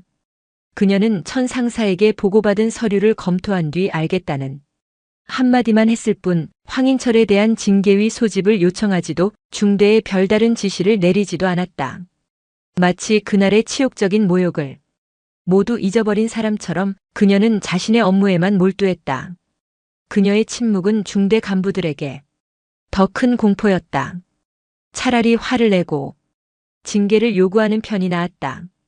이렇게 아무런 반응이 없으니 마치 사형 집행 날짜를 기다리는 사형수처럼 피가 바싹바싹 마르는 기분이었다. 하지만 윤중령은 잊은 것이 아니었다. 그녀는 관찰하고 있었다. 그녀는 자신의 사무실 창문 너머 연병장 구석에 쪼그려 앉아 혼잣말을 하는 황인철을 쌍안경으로 지켜보았다. 카페를 잃고 다시 부대를 배회하는 유령이 된 그의 동선을 시간대별로 기록했다. 주말에는 불시에 PX를 방문해 병사들이 무엇을 사고 어떤 이야기를 나누는지 살폈다. 중대 행정반에 들러서는 병사들의 주간 외출 및 외박 대장을 이전 기록까지 훑어보며 특이사항이 없는지 샅샅이 검토했다. 그녀의 행동에는 뚜렷한 목적이 없어 보였지만 박정식 중사는 그녀가 무언가를 찾고 있음을 직감했다. 마치 숙련된 사냥꾼이 먹잇감의 모든 흔적을 쫓으며 완벽한 기회를 노리는 것처럼. 그러던 어느 주말 오후 마침내 사냥꾼의 덫에 먹잇감이 걸려들었다. 생활관에서 병사 한 명이 울상을 지으며 행정반으로 달려왔다. 평소 성실하고 품행이 방정하기로 소문난 김민석 일병이었다. 단결. 박정식 중사님 큰일 났습니다. 무슨 일이야 김민석 일병. 침착하게 말해봐. 제 나라 사랑카드가 없어졌습니다. 분명 아침에 관물대 지갑 안에 넣어둔 것을 확인했는데 아무리 찾아도 보이지 않습니다. 분실인지 도난인지 알 수 없는 상황. 박 중사가 일단 김일병을 진정시키고 함께 생활관을 다시 수색했지만 카드는 나오지 않았다. 바로 그때 김일병의 휴대폰으로 문자 메시지 한 통이 도착했다. KB나라 사랑 15시 32분 승인. 김민성님. 13,500원. 사용처 4단 단결마트. 김민석 일병의 얼굴이 하얗게 질렸다. 중사님, 저는 오늘 PX에 간 적이 없습니다. 계속 생활관에서 책 보고 있었습니다. 그 순간 박정식 중사의 뇌리에 한 사람의 얼굴이 섬광처럼 스쳐 지나갔다. 그리고 거의 동시에 행정반 문이 열리며 윤서인 중령이 들어섰다. 그녀는 방금 전에 소동을 다 들었다는 듯 차분한 목소리로 말했다. 박 중사, 방금 그 카드 결제 내역 나에게 보고하도록. 그리고 김민석 일병, 잠시 나 좀 보지. 윤서인 중령의 눈이 조용히 빛나고 있었다. 오랫동안 기다려온 반격의 실마리를 찾아낸 사냥꾼의 눈빛이었다. 윤서인 중령의 등장은 행정반의 혼란스러운 공기를 단숨에 장악했다. 그녀의 목소리는 낮고 차분했지만 그 안에 담긴 흔들림 없는 권위는 겁에 질린 김민석 일병과 당황한 박정식 중사를 동시에 집중시켰다. 김민석 일병. 이 일병. 김민석. 많이 놀랐을 텐데 걱정하지 마라.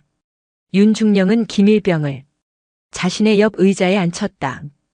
겁에 질린 병사를 다그치지 않고 오히려 그의 눈을 맞추며 안정시키려는 그녀의 태도는 노련한 베테랑 형사의 그것과 같았다.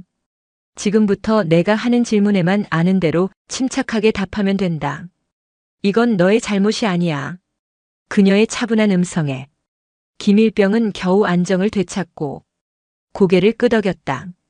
카드는 정확히 언제 마지막으로 봤지?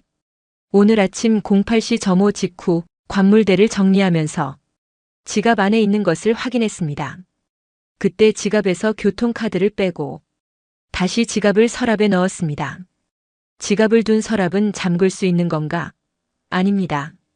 잠금 장치가 없는 일반 서랍입니다. 오늘 너와 같은 생활관을 쓰는 병사들은 모두 어디에 있었나? 생활관에 혼자 남아있던 인원은 없었나? 모두 각자 작업이 있었습니다. 황일병과 박상병은 저와 함께 제초 작업에 나갔고 김상병은 통신반으로 갔습니다. 생활관은 비어 있었습니다. 질문은 집요하고 구체적이었다. 윤중령은 김일병의 진술을 통해 그의 동선과 상황을 재구성하며 용의자가 범행을 저지를 수 있었던 시간과 공간의 빈틈을 명확히 하고 있었다. 그녀의 시선이 박정식 중사에게 향했다. 박 중사. 네, 중령님. 지금 즉시 4단 단결마트 책임자에게 연락해서 15시부터 16시 사이 계산대 앞 CCTV 영상을 전부 확보하도록. 하드디스크 원본을 통째로 가져오는 게 제일 좋다. 내 지시라고 전하고 만약 관리 상사놈이 규정이나 절차를 운운하며 비협조적으로 나오면 부대 내 물품 도난 사건에 대한 인사참모 직권의 수사 협조 명령이며 불응시 군사경찰법에 의거하여 수사방해 혐의로 처벌될 수 있다고 분명히 경고해. 그녀의 지시는 단호하고 막힘이 없었다. 단순히 영상을 가져오라는 지시가 아니라 발생할 수 있는 모든 변수를 차단하고 가장 확실한 증거를 확보하려는 치밀한 계산이 깔려 있었다. 박정식 중사는 자신도 모르게 군기가 바짝 든 목소리로 대답했다. 네, 알겠습니다. 즉시 다녀오겠습니다. 박정식 중사가 단결마트로 달려가고 김민석 일병을 생활관으로 돌려보낸 윤중령은 행정반에 홀로 남아 무언가를 기다렸다. 그녀는 아까 천 상사에게서 받은 황인철의 서류처를 다시 꼼꼼히 검토했다. 이전 부대에서의 폭행 사건 기록, 군 병원의 진료 기록, 그리고 우리 중대로 전입 온 이후의 관찰 기록까지 흩어져 있던 점들이 하나의 선으로 이어지고 있었다. 얼마 후 박 중사가 상기된 얼굴로 돌아왔다. 그의 손에는 USB 하나와 서류 몇 장이 들려 있었다. 중령님, 영상 확보했습니다. 그리고 이것은 해당 시간대 모든 결제 기록입니다. 마트 관리 상사가 중령님 말씀을 전해 듣자마자 안색이 파랗게 변하더니 꼬리를 내리고 전부 협조해 주었습니다. 잘했다. 틀어보지. 박 중사는 행정반 컴퓨터에 USB를 꽂고 영상을 재생했다. 화면에는 한가로운 주말 오후의 PX 풍경이 나타났다. 윤중령은 정확히 15시 32분으로 시간을 옮겼다. 화면 속에는 익숙한 인형이 서 있었다. 구부정한 자세, 초점 없는 눈으로 주변을 불안하게 힐끔거리는 모습. 황인철 일병이었다. 그는 과자 몇 봉지와 음료수를 계산대 위에 올려놓고 주머니에서 카드를 꺼내 단말기에 꽂았다. 그의 손놀림은 어딘지 모르게 서툴고 초조해 보였다. 결제가 끝나자마자 그는 영수증도 챙기지 않고 물건을 비닐봉지에 대충 쑤셔넣고는 누군가에게 쫓기기라도 하는 듯 황급히 PX를 빠져나갔다. 윤중령은 영상을 여러 번 돌려보며 그의 행동 패턴 하나하나를 눈에 새겼다. 그의 불안한 시선, 서두르는 몸짓, 모든 것이 그의 유죄를 소리 없이 증언하고 있었다. 그녀는 박 중사에게 물었다. 이 시간 황인철 일병의 임무는 뭐였지? 확인해보니 카페 폐쇄 이후 별다른 보직이 없어. 개인 정비 시간이었습니다. 생활관 대기였습니다. 김민석 일병의 생활관에 아무도 없던 시간과 정확히 겹칩니다. 기회, 수단, 그리고 영상 증거. 모든 것이 완벽했다. 퍼즐의 마지막 조각이 제자리를 찾았다. 윤중령은 자리에서 일어났다. 그녀의 표정은 얼음처럼 차가웠지만 눈은 조용히 타오르고 있었다. 중대장과 행보관을 내 사무실로 오라고 하게. 그리고 황인철 일병도. 그녀는 덧붙였다. 강제로 끌고 오지 말고 인사참모님께서 잠시 보자고 하신다고 조용히 데려와. 덫의 마지막 단계는 먹잇감이 스스로 덫안으로 걸어 들어오게 만드는 것이었다. 인사참모실에는 숨막히는 침묵이 흘렀다. 윤서인 중령을 중심으로 마치 재판정의 배심원처럼 굳은 얼굴에 오세준 대위, 천용떡 상사, 박정식 중사가 서 있었다. 그리고 그들 앞에 황인철 일병이 고개를 푹 숙인 채 서 있었다. 그는 자신이 왜 이곳에 불려왔는지 전혀 감을 잡지 못하는 듯 여전히 멍한 표정으로 바닥만 내려다보고 있었다. 윤중령이 고요를 깨고 입을 열었다. 황인철 일병 황인철. 오늘 15시부터 16시 사이 어디에 있었나? 생활관에 있었습니다. 그의 목소리는 거의 기어들어갈 듯 작았다. 혼자 있었나? 그렇습니다. 이상하군. 윤중령은 책상 위의 모니터를 황인철 쪽으로 돌렸다. 화면에는 PX CCTV 영상이 정지된 채 떠 있었다. 정확히 황인철이 김민석 일병의 카드로 결제하는 순간이었다. 이 영상에 찍힌 사람은 너와 아주 닮았는데 내가 생활관에 있었다면 이건 누구지? 내 쌍둥이 형제라도 군 복무를 같이 하고 있나?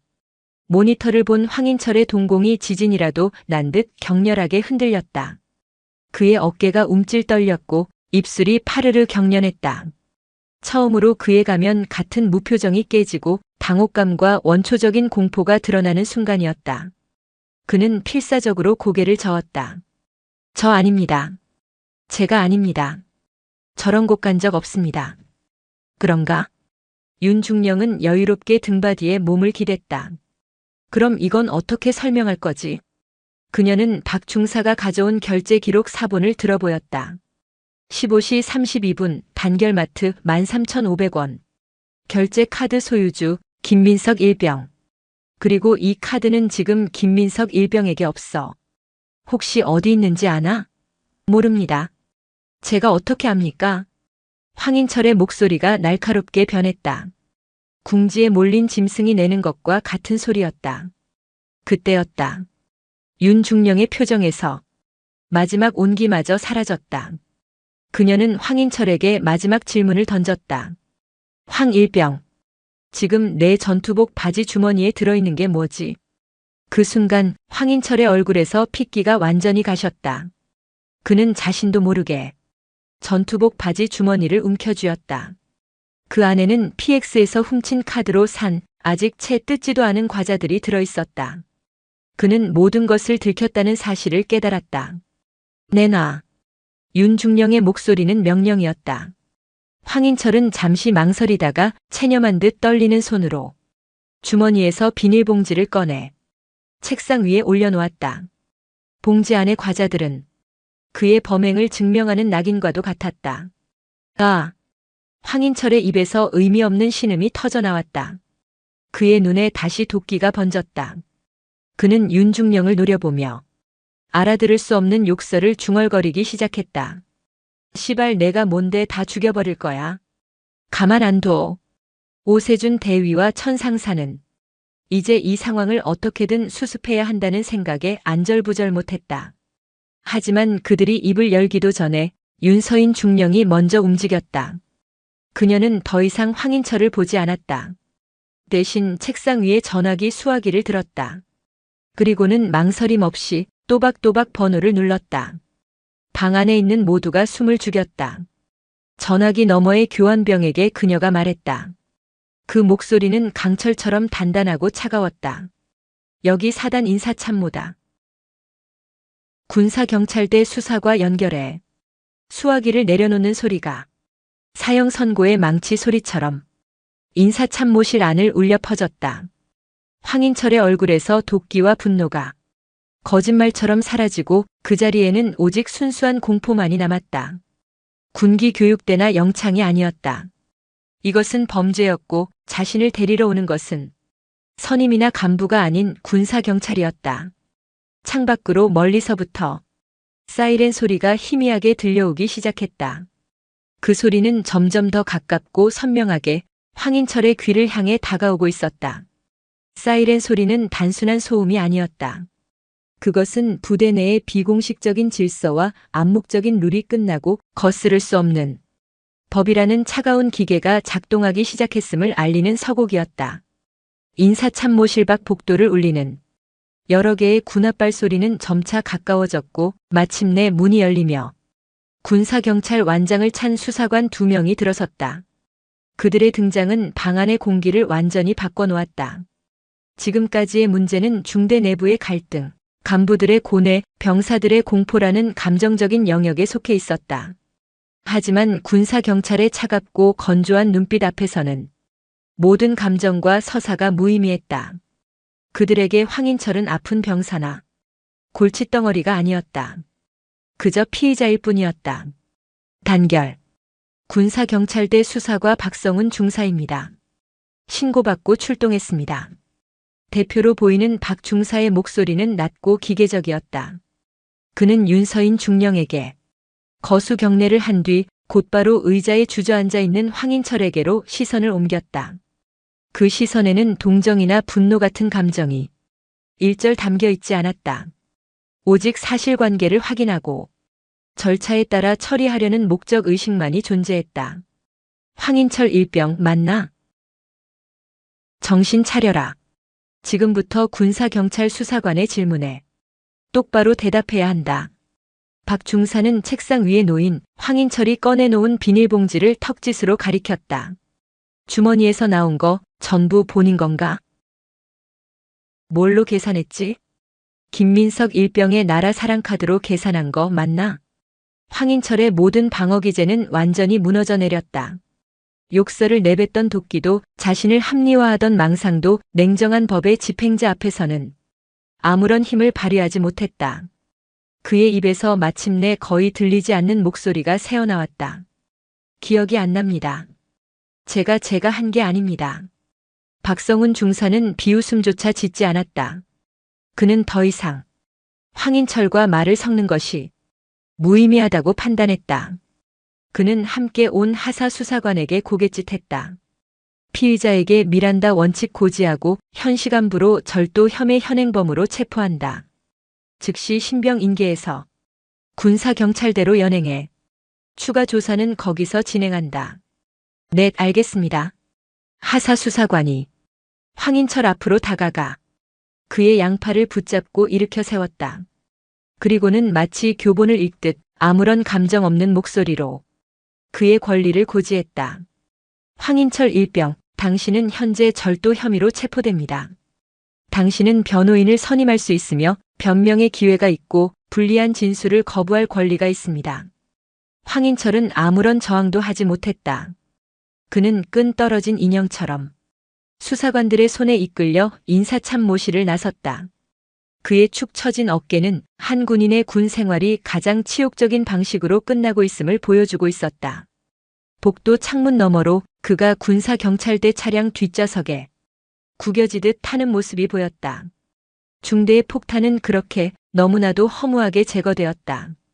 황인철이 사라진 인사참모실에는 무거운 침묵과 함께 희미한 소독약 냄새 같은 것이 남았다. 마치 오염된 무언가를 깨끗하게 치우고 난 뒤의 냄새 같았다. 박성훈 중사는 윤서인 중령에게 정식으로 서류를 건네며 말했다. 중령님 CCTV 영상 원본과 피해자, 김민석 일병의 진술서, 그리고 최초 목격자인 박정식 중사님의 진술서를 정식으로 요청드립니다. 그리고 이번 사건의 배경이 된 피의자의 과거 상관 모욕 행위에 대한 중령님의 진술이 결정적인 역할을 할 것 같습니다. 윤서인 중령은 기다렸다는 듯이 완벽하게 준비된 서류철을 내밀었다. 여기 필요한 모든 자료가 있다. 참고하도록. 박성훈 중사는 서류를 훑어보더니 놀란 표정을 지었다. 단순한 진술서가 아니었다. 황인철의 전입일부터 시작된 모든 기행, 그에 대한 중대 간부들의 조치 내역, 그리고 그것이 왜 부적절하고 무책임한 지휘 행위였는지에 대한 윤서인 중령의 냉철한 분석과 의견까지 담겨 있었다. 이것은 단순한 증거 자료가 아니라 한 부대의 지휘 관리 시스템 전체의 실패를 고발하는 기소장에 가까웠다. 대단하십니다, 중령님. 이렇게까지 정리해 주시면 저희 일이 훨씬 수월해집니다. 즉시 수사에 착수하겠습니다. 단결. 군사경찰들이 사라지자 그제야 오세준 대위가 참았던 말을 터뜨렸다. 그의 목소리에는 원망과 두려움이 뒤섞여 있었다. 중령님, 일이 너무 커진 것 아닙니까? 저 녀석 어차피 정신적으로 문제 있는 놈이고 곧 전역할 놈인데 그냥 영창 한 번 더 보내고 조용히 끝낼 수도 있었을 텐데 말입니다.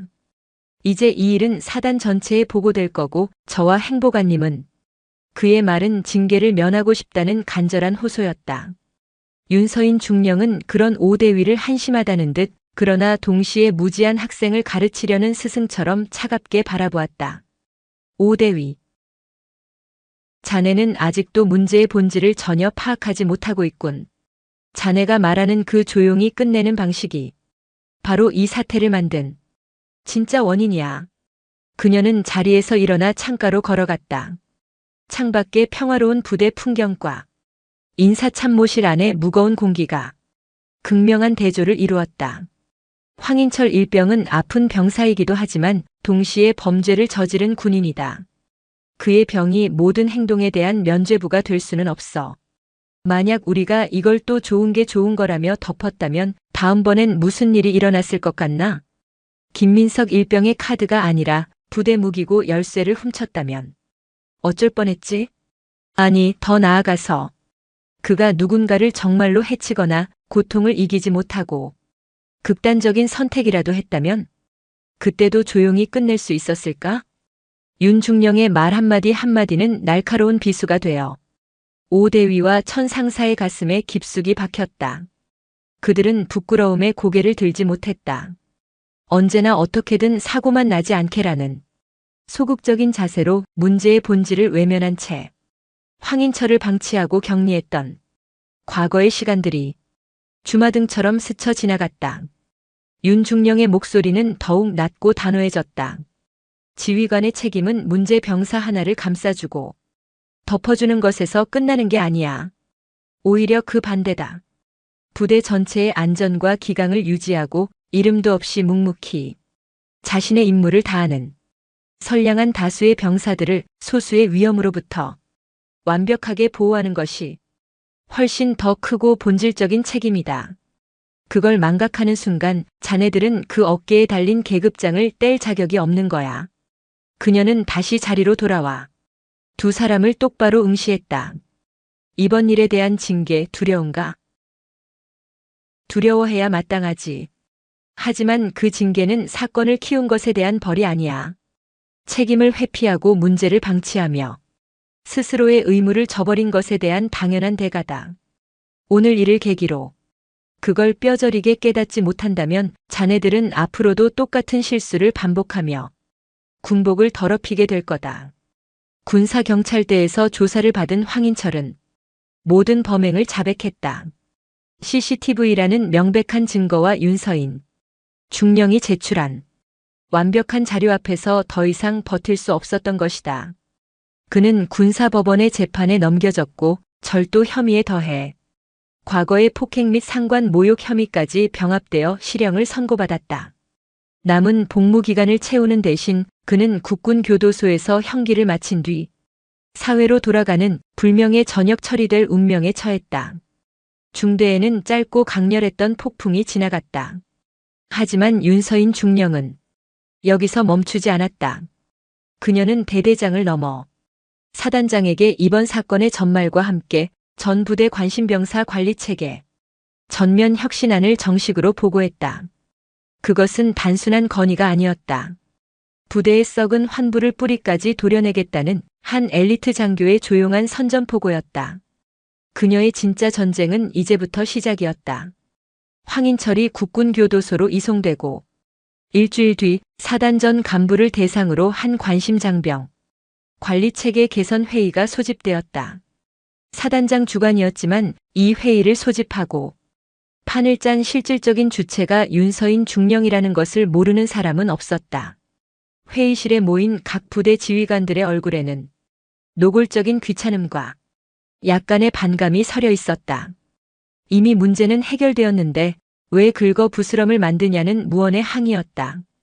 회의가 시작되자 윤 중령은 단상에 올라 준비한 프레젠테이션을 띄웠다. 첫 장에는 큼지막한 글씨로 폭탄 돌리기, 이제는 끝내야 한다라고 적혀 있었다. 여기 계신 지휘관들께 묻겠습니다. 여러분은 황인철 일병 사건이 단지 한 명의 정신질환 병사가 저지른 개인의 일탈이라고 생각하십니까? 그녀의 목소리는 조용했지만 회의실 전체를 압도했다. 그녀는 황인철의 입대부터 범죄에 이르기까지의 모든 과정을 날짜별로 정리한 자료를 화면에 띄웠다. 최초 부대의 소극적인 대응, 군 병원의 형식적인 진단, 그리고 폭탄을 떠넘겨받은 본부 중대의 안일한 방치까지. 그것은 한 개인의 문제가 아니라 시스템의 모든 단계에서 실패가 누적된 필연적인 결과임을 명백히 보여주고 있었다. 윤 중령이 제안한 선제적 식별, 관리와 처벌의 분리, 과정 책임 강화라는 새로운 시스템의 골자가 설명되자 마침내 침묵을 깨고 한 사람이 손을 들었다. 포병대대의 정진욱 대위였다. 그는 평소 FM을 강조하면서도 실상은 병사관리보다 훈련 성과에만 집착하는 것으로 유명한 인물이었다. 중령님, 말씀하신 방향에는 공감합니다만 솔직히 너무 이상적입니다. 정대위는 자리에서 일어나 다른 간부들을 둘러보며 말했다. 저희는 사회복지사가 아닙니다. 군인입니다. 저희 본연의 임무는 전투준비 태세 유지입니다. 지금도 각종 훈련과 평가, 행정 업무만으로도 인력이 부족한데 어느 세월에 전 병사를 상대로 심층 상담을 하고 보고서를 씁니까? 중령님의 제안은 이상적이지만 현실적으로 현장 지휘관들의 업무 부담만 미친 듯이 가중시킬 뿐입니다. 그의 말에 몇몇 간부들이 동조하듯 고개를 끄덕였다. 현실의 어려움을 방패 삼아 변화를 거부하려는 가장 전형적이고 고질적인 저항이었다. 모두의 시선이 윤서인 중령에게로 향했다. 그녀가 과연 이 현실적인 반박에 어떻게 대응할 것인가? 그녀는 정대위를 차갑게 응시하며 입을 열었다. 그녀의 목소리에는 감정이 아닌 데이터에 기반한 냉철한 논리가 담겨 있었다. 정대위, 질문 하나 하지. 업무 부담이라고 했나? 그렇습니다. 현실적으로 불가능한 수준의 업무 부담입니다. 좋다. 그럼 묻지.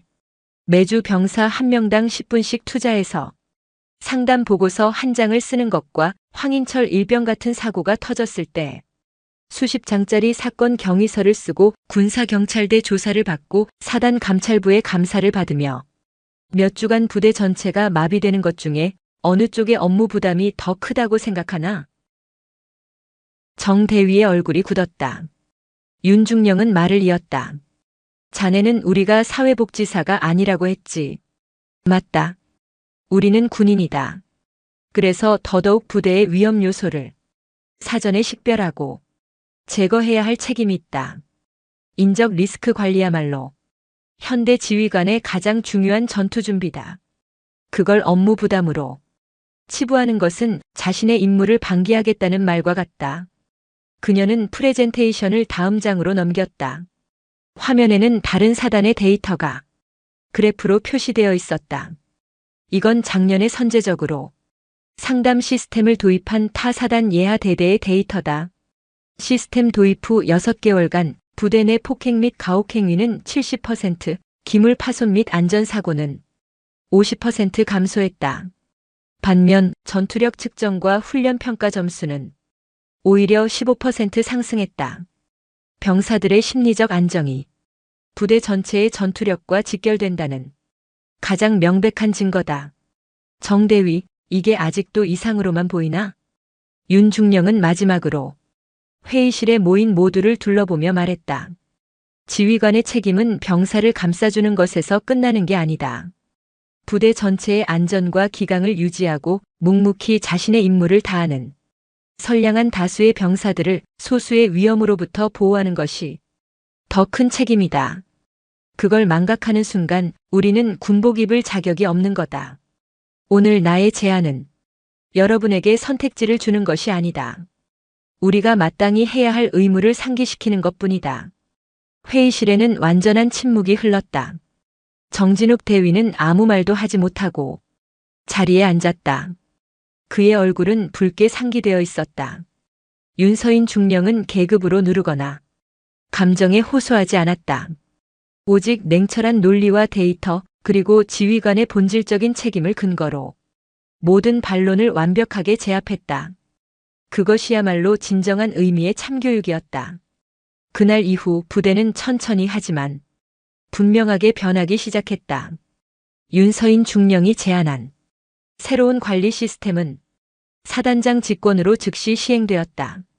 처음에는 투덜거리던 간부들도 시스템이 정착되면서 오히려 이전보다 병사 관리가 수월해지고 예측 불가능한 사고의 위험이 줄어들었음을 실감하게 되었다.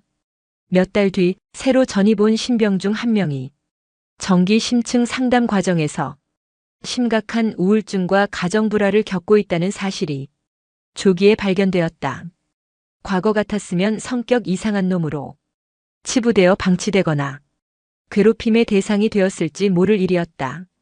하지만 소대장은 새로운 관리 지침에 따라 즉시 그를 전문 상담관에게 연결했고 부대는 그의 부모님과 소통하며 적극적인 외부 병원 진료를 지원했다.